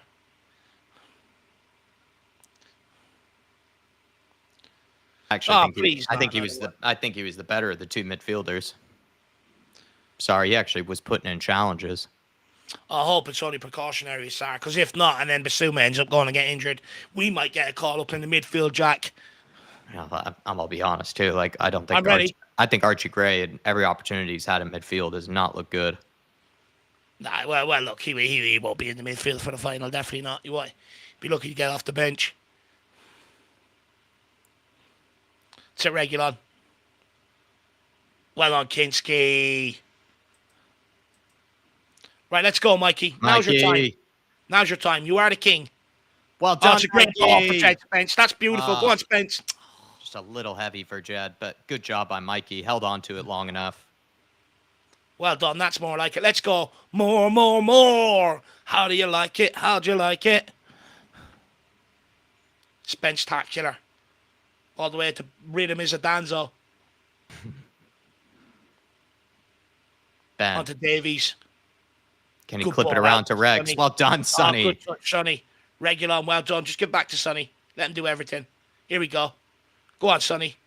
Well done, son. Left foot across. Oh, not a bad cross. Worked the space well there. Danzo. All right, picked up. On to Mikey. Good positioning by Mikes. Well done. He's gotten cleared off the ball there, ref. I know you failed protecting your hairline, but at least protect Mikey more. No reason for that. Give him a card, ref. There's no reason to take him out there. Does that Villa fan realise he lives in Birmingham? He's sitting there in a bucket hat thinking he's in fucking Spain. Sonny out wide to Regs. The regulator. Overcooked too heavy there. Way too heavy. It's all right. Jed, I'll show him how it's done. Back to Biss. Danzo. Or Danzo. On to Davies. Reggie. Good ball to Sonny. Good touch by Sonny, and then good little layoff out wide to Tell, who dropped deep for Odeberry, who dropped deep for him.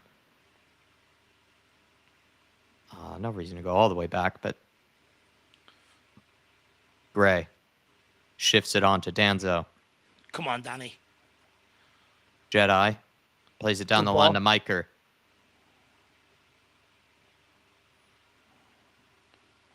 To Danzo. Spurs are shifting around the back line. There we go. Good ball. Let's go now. He doesn't want it, Sonny. Oh, well done. Good movement. Tell. Good movement. Hold that play. Good hold Oh, up play by brilliant. Tell. Sonny, look at Mikey. Oh, he had Come that on, little let's get run out from to Magic Odebear. Mike. On to Spence. Now on to Magic Mike. Come on, put that in. Back to Spence. Danzo. On to Davies. Moves it on to the regulator. Good ball out to Sonny. Well done, Rags. Or Tell. Tell, good ball inside. Sonny, good touch. Ref, can you get out the way, please? He's disgraceful, this guy. Gray, clip ball. It's ambitious, that.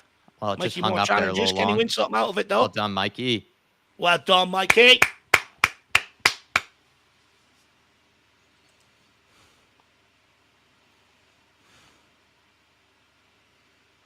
Good showing by Danzo there. Benjamin. And Davis, not a lot of time. Whoa, you're not Pirlo. Calm down. Calm down, Davies. You're not fucking Pirlo. The moment Davis went for that, I knew it was going over. I know we had like 5 minutes of possession, but this guy gets carried away. He forgets who he is. Honestly, he forgets his name is Bog Average Davies. He thought he was being called Maldini there for a minute. Fucking hell.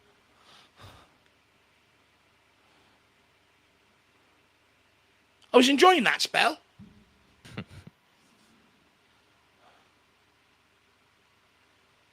Oh.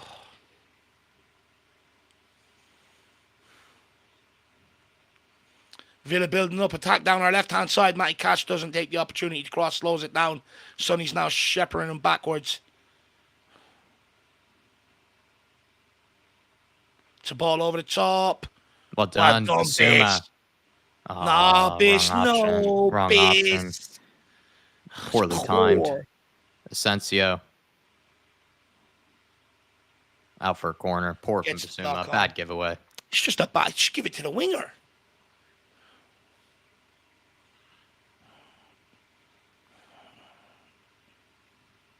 I mean, we get called happy clappers. Look at them fans. All they're doing is sitting there clapping. It's only taking a corner, guys. Relax. Right, come on, Kinski. This is where we need you. Oh, good clearance. Wilson completes it. Can Tell get there. Can Tell get there. Roadrunner. Oh, he does. Go on. Keep going. You got him. Unlucky. Oh, that would have been amazing. Yeah. Good hustle. That would have been class. Had a good sprint in. Well done, kid. He's looked all right tonight, Tell. Yeah.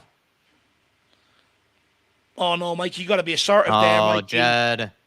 Good block from Danzo. Mikey Moore's got to go in there. He's got to realize the danger. He can't be doing half-hearted there. Jed does initially well to sort of deal with it. Look, he just pulls out, right. really. Yeah, you're right. I feel like Jed might have gotten fouled there. Well done, Danzo. He's been all right as well, Danzo.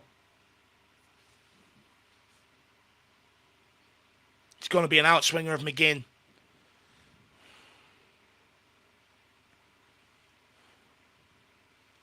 Back post. It's a free header. It's in 1-0. Fuck me. It's so easy.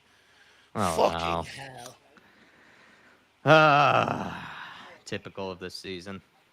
Well, it was fun while it lasted. Typical of this season. It's just such a soft goal to give away. It's just a free header at the back post.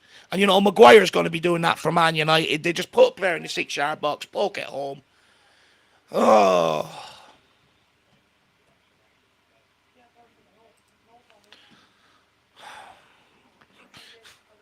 Lauren Deb, I'm surprised.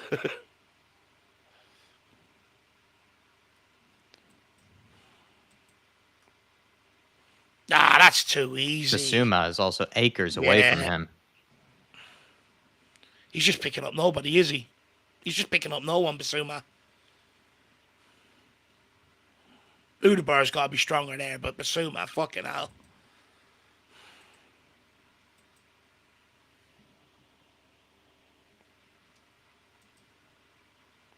Yeah, Bissouma, that's poor. He's not even close to Konsa, and then his block is just lets it go through his legs. Typical of Spurs, though, this season. When we have played well, we've still found a way to go a goal down. All the chances we had, breakaways we had in the first half as well. Oh, no. Oh, Here it my is. Lord. Here it Oh, is. Kinski, thank you. Thank you, Kinski. That's embarrassing defenders. The two centre-backs parted like the fucking Red Sea. Jesus Christ.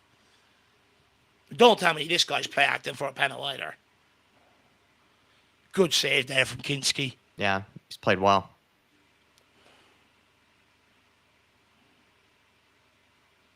Where did Danzo go there?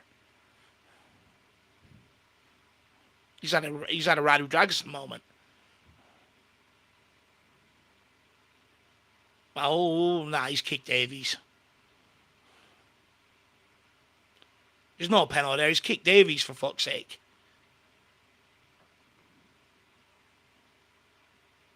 Davies win that. Looked like he did.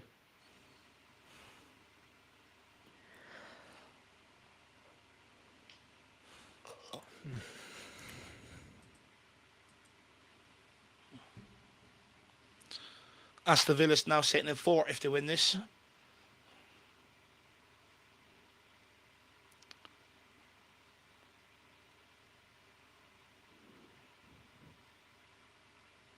Who's that? Robbie Savage. It's their set piece coach. He's always been there. Ross Barkley's getting game time.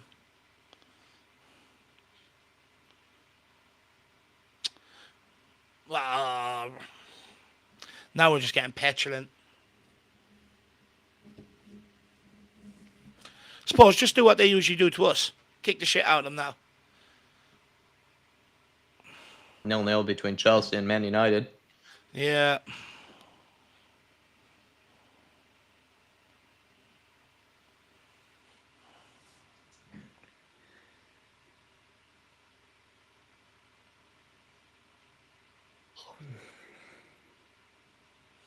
Ref, they tackled each other. Come on now.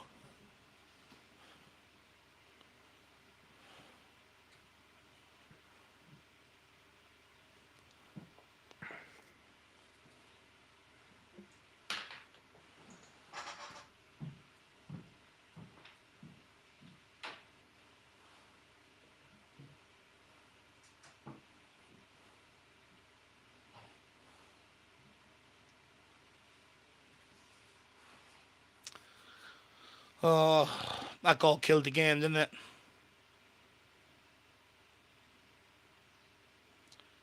Villa stroking it around. Gonna be half an hour of this now.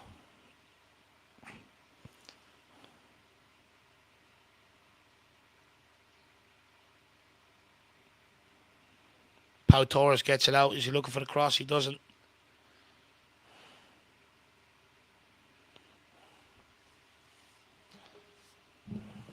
Villa just working it now, moving it down our left-hand side. Gets a run at Regulon, good block. Ken Kinski claim he does, well done. Hold it, push players up the field. Doesn't, goes for a quick release. Into Sonny's feet, cuts inside. Onto Jed Spence, now on to Mikey Moore. Get turned, you got time, kid. No real options for him. Goes all the way back to Kinski. Into Danzo. Come on, Spurs. Let's go, Basuma.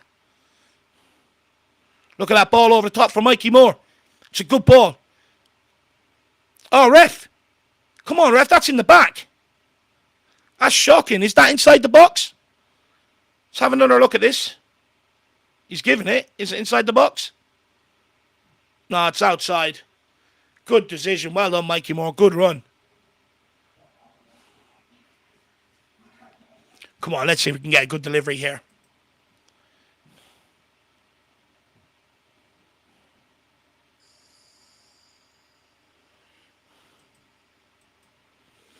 See if we can get a good delivery going on here.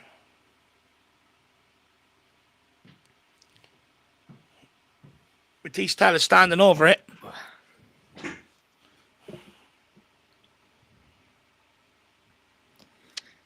Wonder is he going to try something a little bit special here.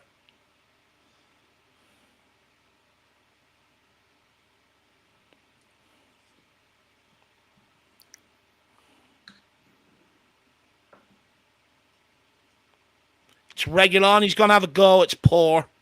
Matisse Tell, and that's poor. Oh, Fucking hell, and that's gone out for a throw-in. Jesus Christ. RST with the super chat says, if we lose these last 2 games, we'll be the worst team to not get relegated, breaking Everton's record.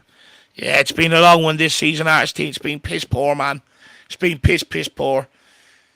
Unwanted records. When are we going to break that Spursy record? You know what I mean? was that also Start the year breaking though records. that they had the points deduction? Too. Did That's they, even worse. if that is the year, I'm not sure which Yeah. year that they survived or they were Bro. awful, but if that was the year they had points deduction, that would be crazy. But also Ben Davis, this is why I just don't get it, man. I just don't get why people consider him a leader. Oh, well done. That's a poor touch then. Danzo's gone so clunky. This last 20 minutes is going to grind my gears. From 1993. Okay. All right. Yeah, okay. It's from 1993. But yeah, man, like with Davis on the throwing up of the hands, it's just why I remember someone tweeted like, oh, X player was throwing up their hands, It's just like Davis just does it every single week. Yeah. It's his favorite thing to do. Somehow, when he concedes a goal as a center back, he somehow devoids himself of any responsibility every single time. He acts like it's someone else's fault every single time. At least he's got another career after football, He can go and work at an airport and guide planes in. Stick a fluorescent jacket, put a light in his hand off, you pop.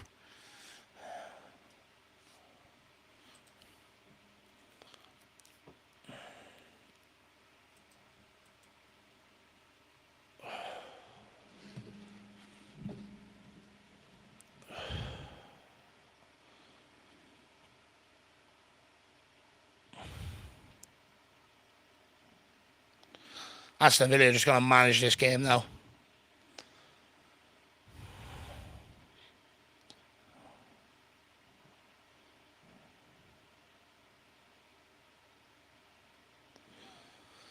Oh, she's going to watch them pass it across the back line, for fuck's sake.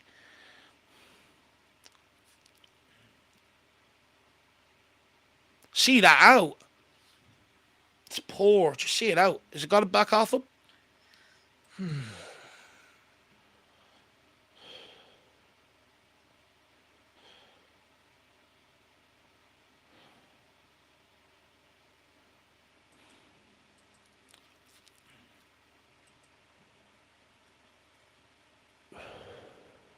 Approaching 70 minutes.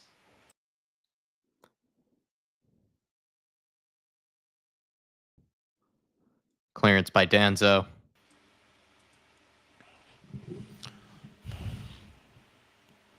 Get out. Please just give us back possession. We're not interested in going pressing for it.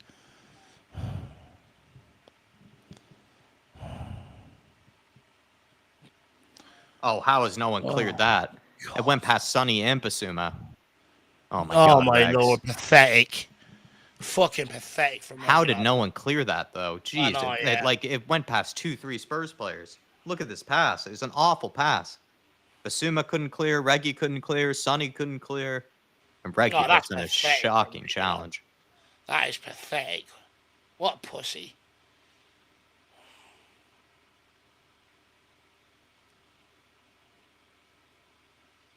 Jeez, Jed, man, that is not the right idea.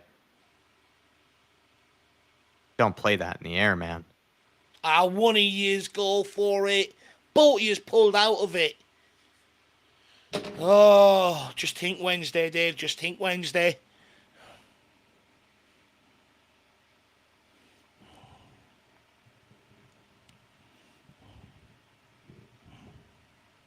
Starting to feel like another goal for Villa, Laren Deb. Yeah.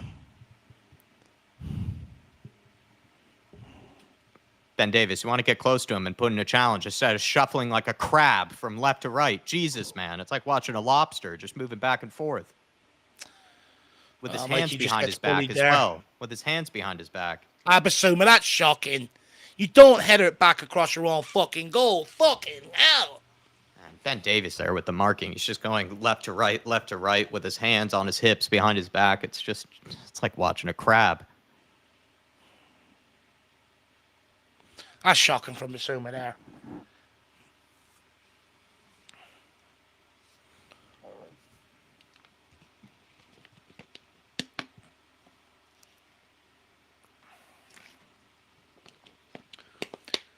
I think we're going to make a few subs here, it looks like. Solanke's getting ready.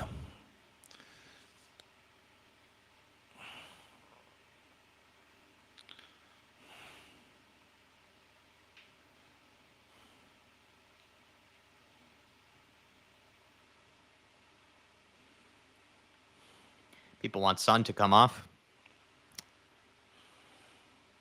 I think he will. I think Solanke, I seen getting ready. Which means there'll be a reshuffle. And said he'd get minutes, but he sort of suggested that he wouldn't be playing the full 90 in his press conference. Yeah. All right. Turnover here. Can you find Tell? Dude, you got to play him. Raf! How is he not giving anything to Sonny there? Raf! Basuma, play him. Jeez, does no one want to play in Tell? The whole time he was open. He was in behind there. Sonny's just got to slip him through. And then he went backwards to Basuma, and the Basuma's got to play him there.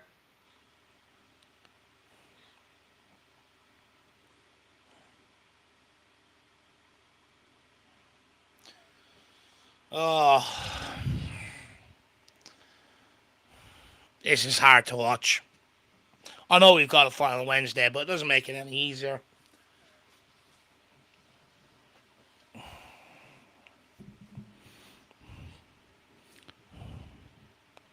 Villa just popping it around now. Rodgers uses cash.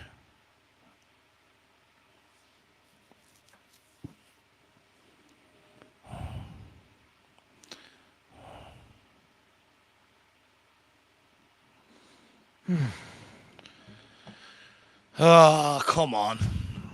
Show us a little bit of fight.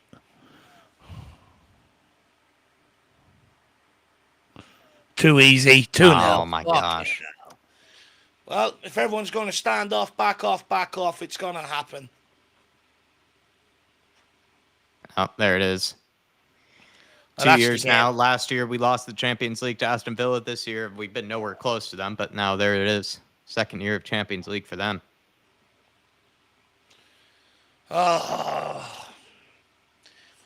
It's too easy, though. Not one person goes to put in a challenge, and you can't just keep going, oh, Wednesday. You still got to show something. I think they have showed fight in that first half for sure, and then the second half. Yeah, but when you go 1-0 down, you can't look. They all just stand off. Go on, have a shot and go. I feel like Archie Gray is starting to learn from Ben Davies, which is throwing his hands up at every time too. He's the one who's actually got to close that down there on Kamara, and he does it way too late.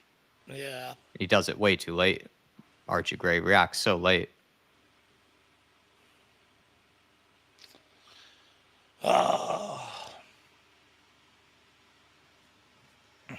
Just as we're about to bring on Solanke and Johnson.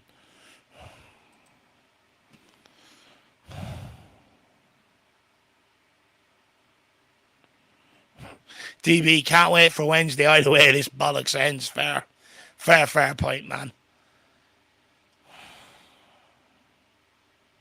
Bentancur coming on. I'm not sure about that. Bentancur. I don't think there's any need for that.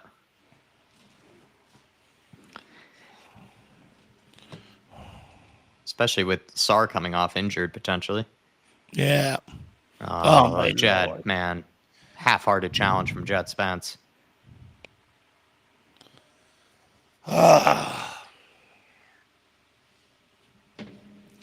15 minutes left.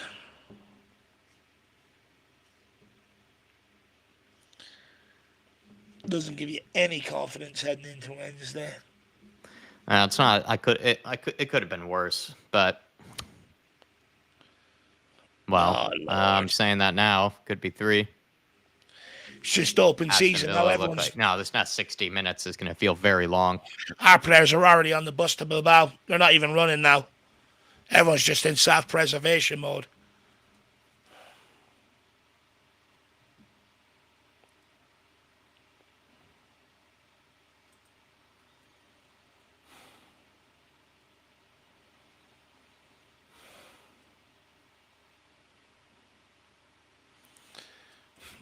DB, if he doesn't win Europe, he might not even get that game.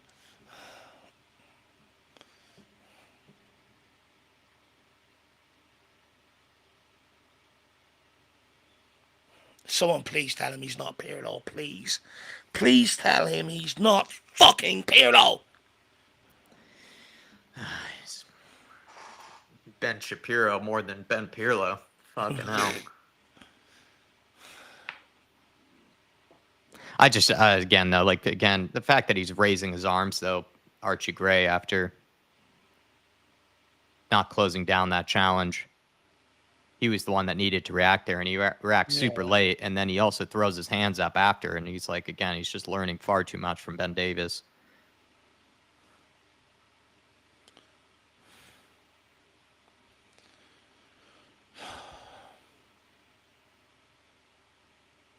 Oh, Lord.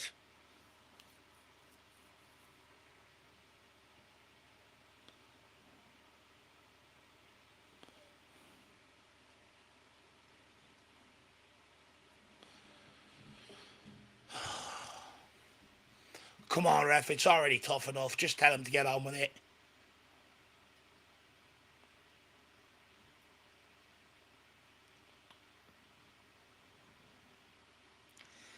Tripping over the ball as well. Dan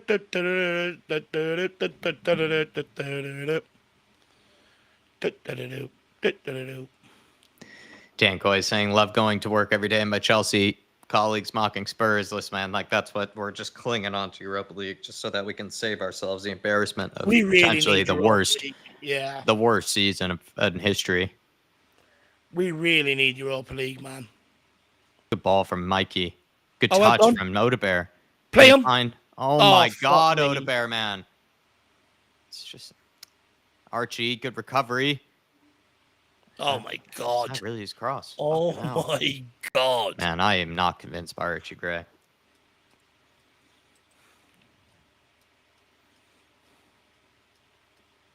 Odebear as well, though. Once again, like he's had the good. It's just a poor pass, though. Yeah, that was his cross. Jesus. Not even took a deflection. Didn't even take a deflection.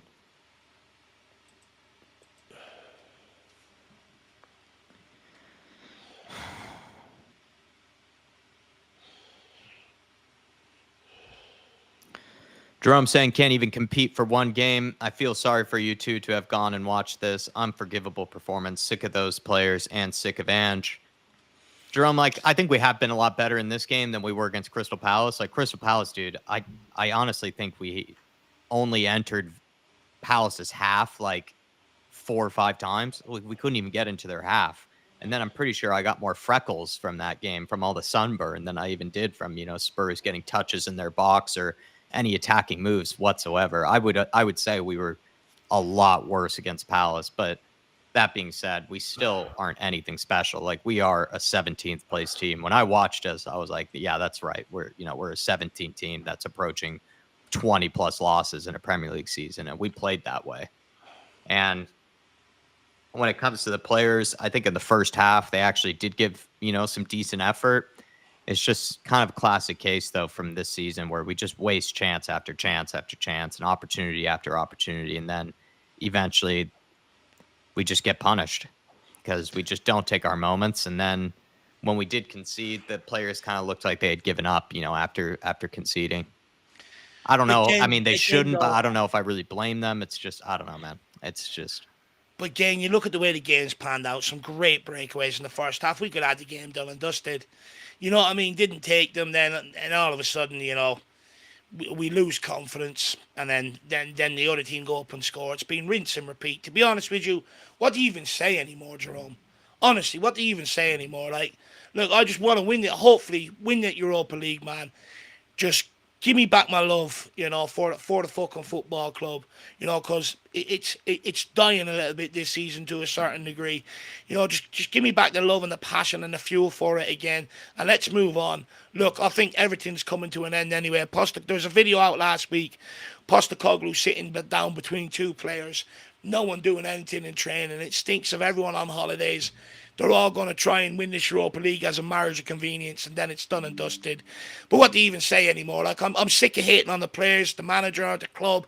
I'm fed up with it. I don't even know what to say anymore. I'm just look again. I don't even want to put even too much emotion onto today's game because it is all about Wednesday. Don't get me wrong.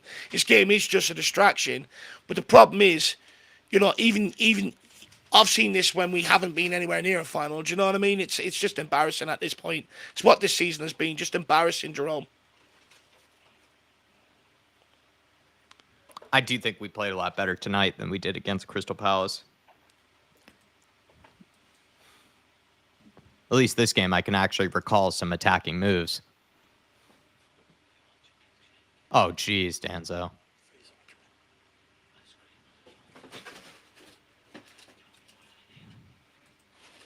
Well done by Mikey. It just, Crystal Palace felt like we could have lost that game like 4 or 5-0. And I don't even think that's exaggerating.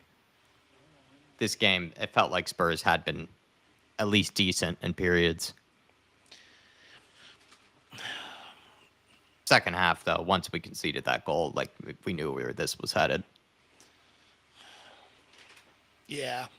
Do you know, we know what we're expecting, but it doesn't make it any easier. Do you know what I mean? Yeah. It's still hard to swallow and take. And at the end of the day, it's a huge gamble. Like, we don't win Wednesday. You know what I mean? And then it's the worst season ever.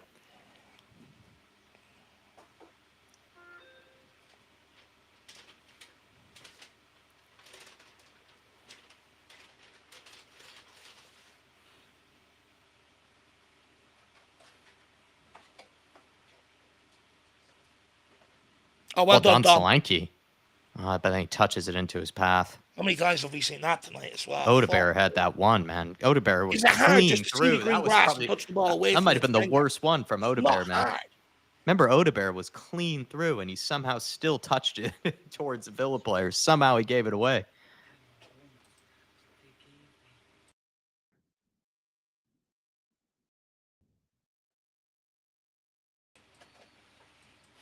That's the thing. That's just how poor we are sometimes going forward. Is that we'll be clean through and we still give it away.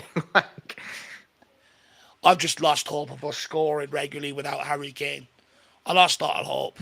I saw it coming. I seen us sleepwalking into it, and we're miles off from being a really good watch again. Because what makes you a good watch is playing good football.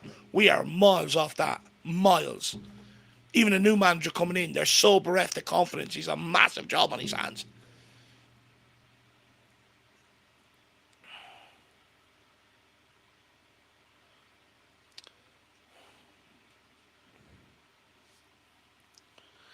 Any plans for the weekend, Jacko? Just doing this dog sitting, really. So not a whole lot.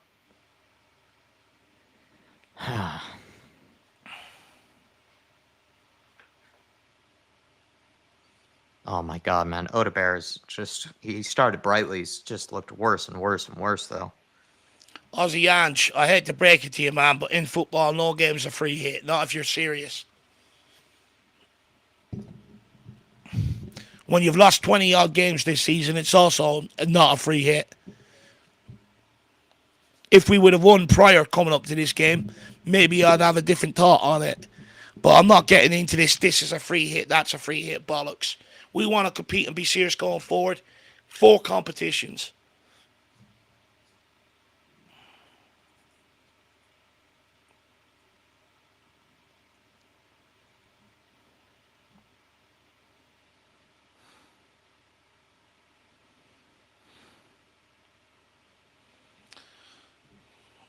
We'll probably get something ridiculous like 7 minutes added on or something.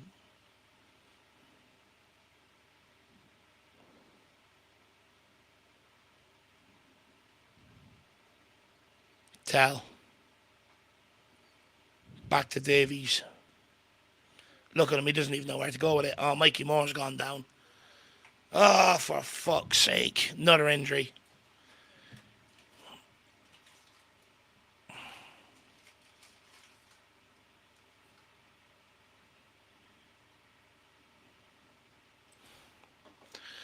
Hopefully that's not more out of the final. I don't think he stood a chance of playing, but yeah. I don't think there was any chance he was playing.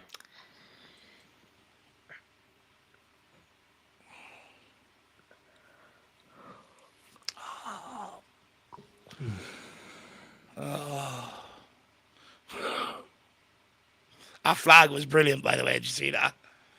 No, I didn't. There's a reference on Just Stop Oil with Ollie Watkins. Just Stop Ollie.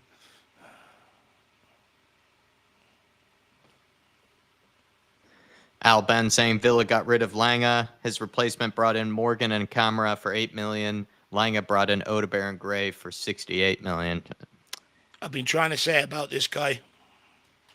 He's a fraud. Like, this is why I don't get me wrong. Questions around Ange, nowhere near good enough. 21 defeats, inexcusable. But the recruitment isn't getting a free pass from me.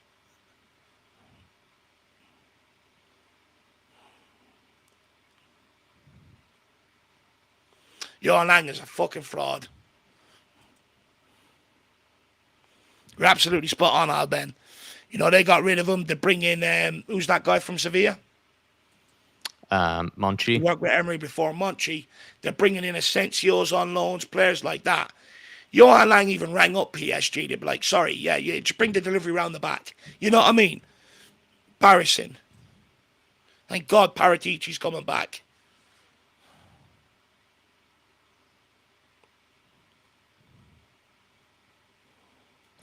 At this point, Spurs just need to focus on not getting any more injuries. Like Richarlison, Solanke, Yeah. we need them to not pull up with anything. Suma, man. There's no need.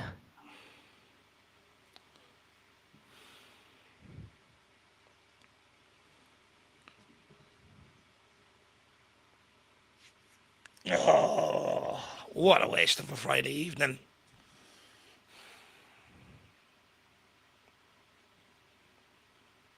Right, come on, let's speed it up a little bit. Got a chicken burger to eat. Can't wait for it. It looks lovely. Cheese and bacon on it.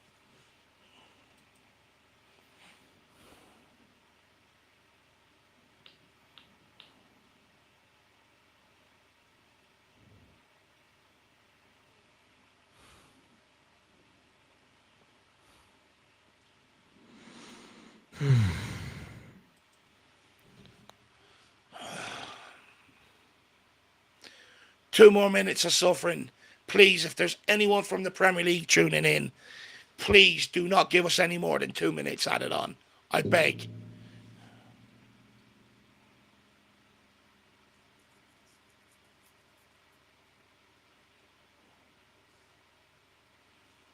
Let's try and score one at least. We we had our chances in the first half. Small wins, Jacko. We had our moments in the first half. Second half, it's just been cooked since Villa's goal. Lost all hope after that.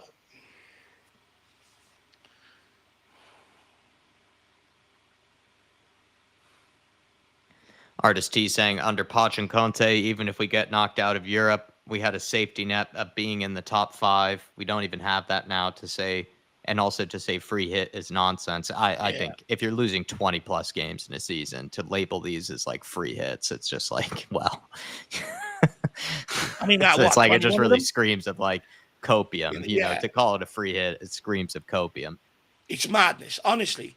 If you're a serious club, you think Real Madrid look at any game and go, that's a free hit. Granted, You know what I it mean? is a nothing game. It is a nothing game, but I don't think you can call it free hit. I think those are two very different things. Like free hit is like you're the absolute underdog. You have something that's, you know, You're like basically saying losing is acceptable. yeah, That's what like you're saying, it's just like, you're saying like 21 losses in a season is acceptable. It's just yeah. Go out there, lose the game, it's acceptable. That's what a free hit is. It's madness. But look, I don't want to. Honestly, I don't really want to hear many people. I don't want to hear the reference of Conte. Fans chased him out of the football club. They weren't having him.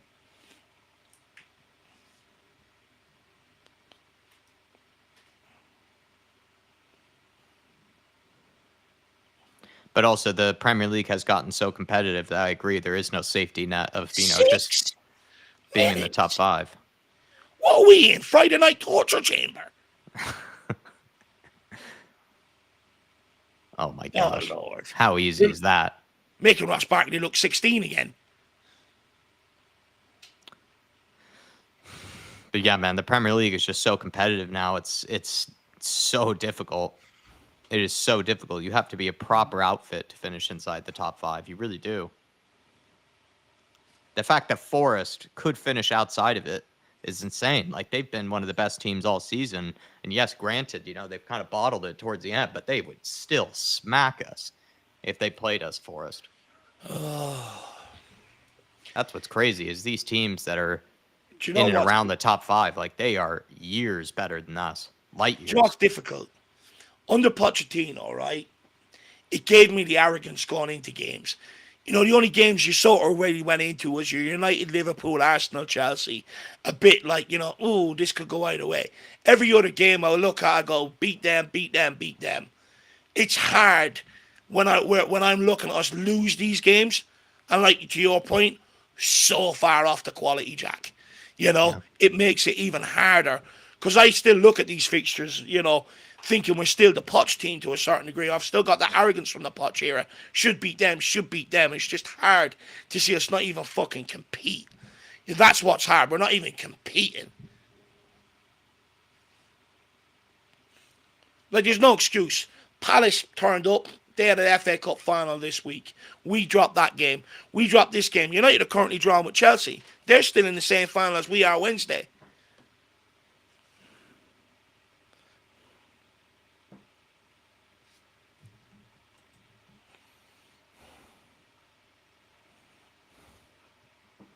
Stevie, when Conte got sacked, man, he was still sitting 4th and 5th in the league, and now he's about to win the Serie A. You can't compare Ange to Conte, man. You just can't. Who's comparing him? He's saying just because Ange is bad doesn't mean Conte was any good. Conte's a great manager. Dude, he's about to win the Serie A with Napoli, with the most bang average Napoli team I've ever seen. Like, they don't have the Dries Mertens and the Osimhens and the Insignes anymore, the Murakamshiks. Like, he's using Scott McTominay and Philip Billing to win a Serie A, and he still got sacked when he was in 4th or 5th. Did they sign Philip Billing? Yeah. Good signing. But he's getting it done with bang average players. Like, bang average. Conte's a good manager. No, it's just like, but when he was sacked, we were saying, oh, this isn't good enough. This is terrible. He still was winning games. He was 4th or 5th in the Premier League. He wasn't 20 losses in, 21 losses.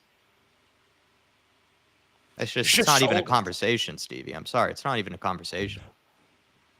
Maybe you didn't like the football, but at least we won games. Oh, my God. It doesn't matter whether it was horrible to watch or not. We actually won games. We actually got points on the board.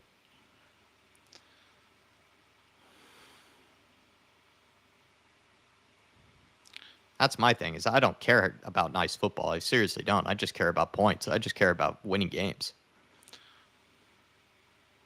Look, that's what it's about at the end of the day. You just got to win games in football. It doesn't really matter how at this point. We just got to get our feel for winning back. The fans have lost it. The managers have lost it. The players have lost it. Just need that. That's why we need the Europa League. We just need that feel of winning back. I can't even fathom someone would want to go through this again, like with Ange. Like, it's just, I would happily watch us have 10% possession for the entire Premier League season, as long as we finished on 60 points, 70 points. Like, geez. The thing is with that style, it does run its course after a year or two. It does, in general. But at the end of the day, like I said, I just want to get back to winning games. I actually don't even care how it comes anymore. Are you like you know say me, that, Jack, but then this style of play has run itself out after a year or two as well. Jack, I've always said to you, I prefer playing out from the back. I prefer pressing up high. I prefer trying to play a nice, expansive game of football, create chances. It's what the game's all about. But I'm at the point, I just want to win games of football. I don't care how it's done now. And I've always said to you, I can appreciate a team that can sit 11 men behind the ball and fucking dig in and grit in and needs more spaces. You know what I mean? I don't think it matters that it was horrible to watch Stevie. That's what I'm saying. I don't think it mattered because he got points on the board. So that's all you need to be happy with, in my opinion. I don't care what style of play we play. If we're losing this often, I don't really care what sort of philosophy it is. It's losing. That's what you would call this football. It's losing. It's losing football. But at the end of the day, there's no reason to even have this discussion because it's all that matters is hangs on Wednesday. Yeah. Oh. Nomina, waka, 17th, and I don't know how.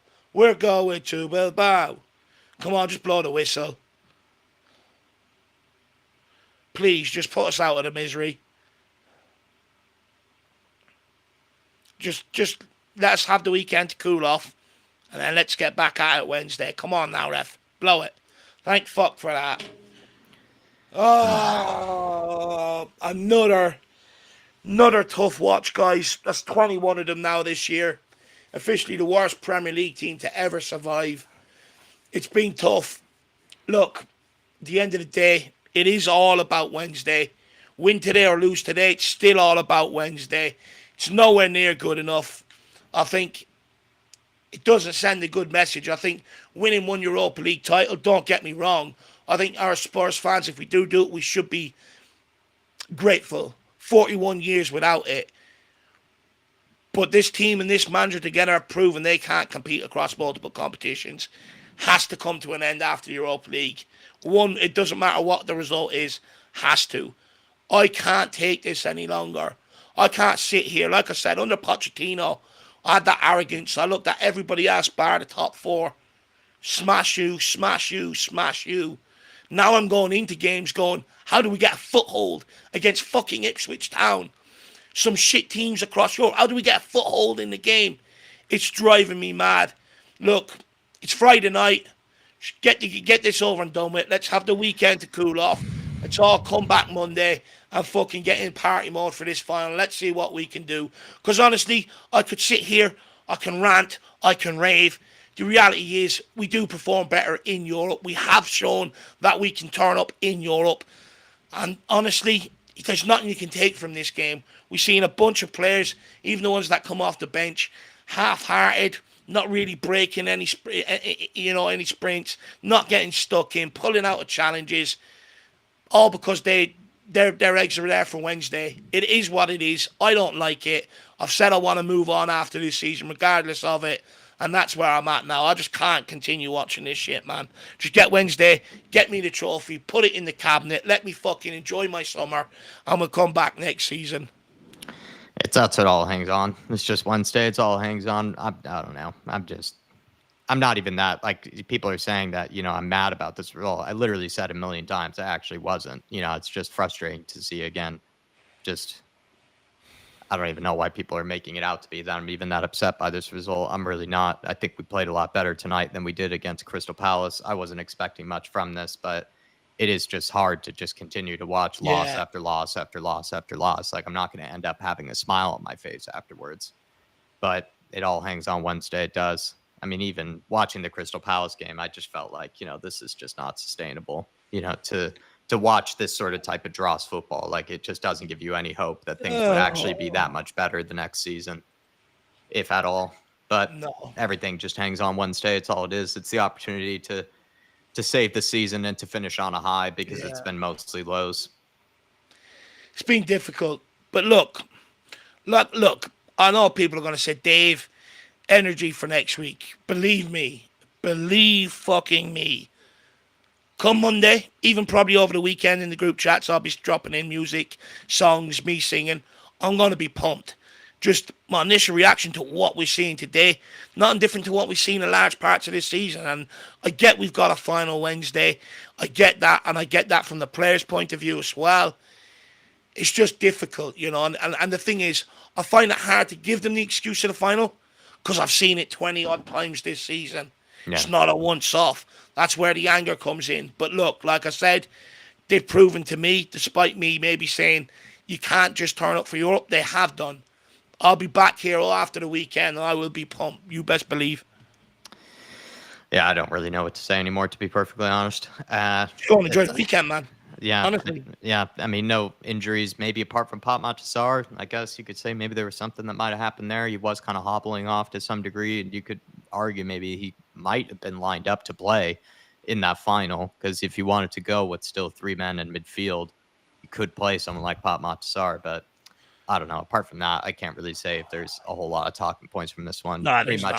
Pretty much everybody expected a Everyone's loss. just waiting for I next think we week. were actually good enough to potentially get something from this game had we just taken our moments in the first half. If we just taken our moments in the first half, potentially we could have gotten something from this game. But Story of the season, though. knowing Like, that it's we already 2 years since yeah, this all came. exactly. And the fact that we didn't then, kind of just set ourselves up for the inevitable. It did feel like the inevitable once, the second half got rolling Yeah. and Villa started putting up the pressure again. And Villa, to be honest, they kind of looked pissed. They looked pissed that they actually didn't put us away in the first half the way they came out Yeah. in the second. So, yeah, it's all built up for Wednesday. I don't even get how anyone's I don't know. The chat's kind of pissed me off at this point because I just don't get how people are acting like I'm even that upset. I'm not even that upset by it. I'm just upset at just actually being told I'm upset, to be honest, because No, I get didn't it, have but- any real expectations for this game. I don't think Spurs fell that far below my expectations, really. I really don't.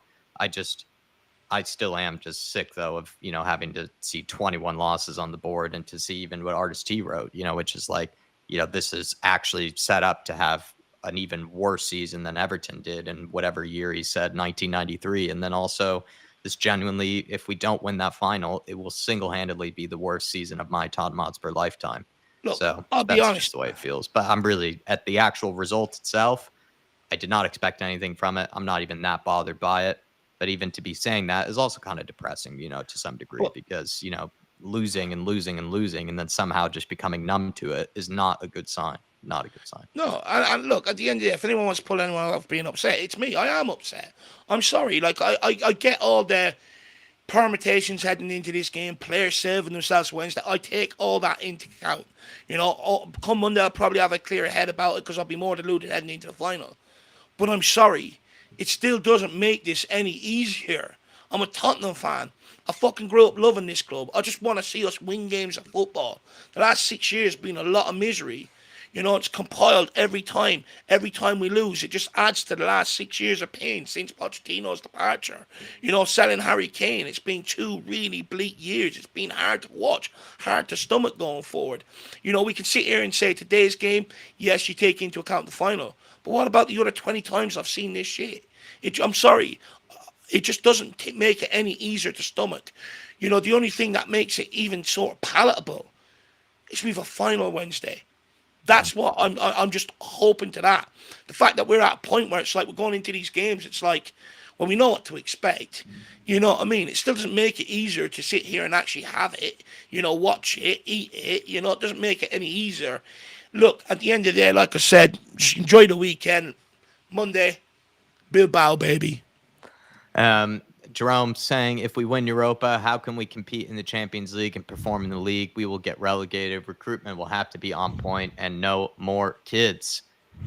I don't know, man. Well, it's problems that we'll have to think about for the future if we actually do win the Europa League. The big worry is that if we don't win the Europa League, does Levy actually invest the money to fix, the issues that we're finding ourselves in? Probably not, and then we could sink further and further and further below.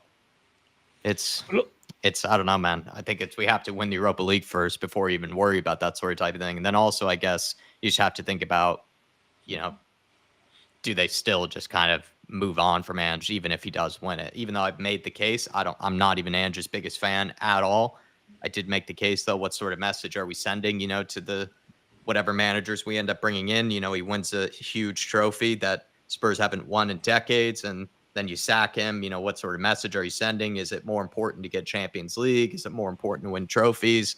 I'm not too sure, but this has just been like it's almost like a Stanford prison experiment, really. It's just like, trying to go through 20 plus losses, but then also potentially winning a huge trophy like the Europa League. It's just it's a ridiculous scenario. It's like what's his face, with Darren Bent and whatever the other guy is, they always talk about these ridiculous questions where it's like, oh, would you take 17th but then win the Europa League? It's like, I mean, it should never play out that way. Like, usually football doesn't work that way, but somehow it has, where Spurs literally do find themselves potentially having the worst season in decades, if not of all time, but then also at the same time rescuing that terrible, terrible season from actually winning a really, really prestigious trophy. It's like an apocalyptic scenario that we put ourselves in, and we'll see how it all plays out Wednesday night. It could be absolute doom or gloom, or it could be, sheer elation, just from saving ourselves from that doom or gloom. So, yeah, man. Look, in terms of recruitment, that's been the bit. That's why we're in this mess. It's bigger than the players and the manager. The recruitment was piss poor. We can sit here and praise all the youngsters. How many games have we lost? 21. The fact is, no one's standing up. And when we do win, it's on the senior players. They step up, they win games. But when they're off it and you're relying on others, you're relying on kids. It's not their fault. The squad is completely out of balance. There's no balance to it. There's not enough. And this is what pisses me off about Johan Lang. He had the easiest job. He had an easy job. Paratici cleared off all the high wages, all the players that were notoriously hard to get rid of down the years, cleared them all off. He had the semblance of a good fucking 11 there. And all Lang had to do was come in, sprinkle it with some similar signings, and here presto, we go on, have a good season, and he can sit back and take all the fucking plaudits for Paratici's work. But somehow, he's managed to fuck it up and get us in that much of a mess. Paratici has a bigger job now than what he did when he first came here to try and put things right. Johan Lang is the most culpable. And I'm surprised a lot more people aren't chanting for his name to go alongside Ange Postecoglou. Because, I'm not defending Ange at all, by the way. He's shown he can't manage this situation. He's shown he doesn't know how to handle these youngsters, get into them, get more out of them, improve a lot of these guys. All that taken into account. But that guy Lang is a fraud. You look where Aston Villa were. They got rid of him. Bring in Munchie, or whatever his name is, just call him the fucking guru. Works with Unai Emery. They're bringing Asensio's players like that. When we had so many injuries, we're screaming for a bit of intelligent business in January. We need help. Asensio's on his way out of PSG. Maybe go and do it. He rings up PSG, drop the delivery round the back. Out you go. It's embarrassing. Absolutely embarrassing. And look where they are. They're up there fighting for Champions League football. A respectable season in the league. And a good run in the Champions League. Not a bad run in some of the cups as well. And here we are going, we'll pick and choose what game we want to perform in. This guy has fucked it up, this team, completely with his recruitment. It's been absolutely a shit show. He had the easiest job in football and he's messed it up. I don't understand it. Yeah. We'll see you all for the build up to Wednesday, everybody. Fan show should be out Monday. Last opportunity to, I think, get in, a real proper say about this season and about, the build up to that game. So, because, we'll be on different sort of type of schedule after that, I imagine. So please, everybody, would love to see you all there Monday for the fan show. Yeah. And, enjoy your weekends while you can before we build ourselves up to the anxious week that will be the next one. Eurovision's on tomorrow night, so I'm going to try and cheer myself up with that. Yeah, we'll do. Everybody, enjoy the rest of your Fridays. Stay safe. Have a good weekend. Yeah. Have a good weekend. Look, I get we've lost here today, guys. We're still in a fucking final Wednesday. Get out there this weekend. Enjoy it. Sing we're on our way to Bilbao. It could be a long, long time before we're back at this stage. Despite what's happened this season, and like I said, it's been hard to fucking stomach. I get it.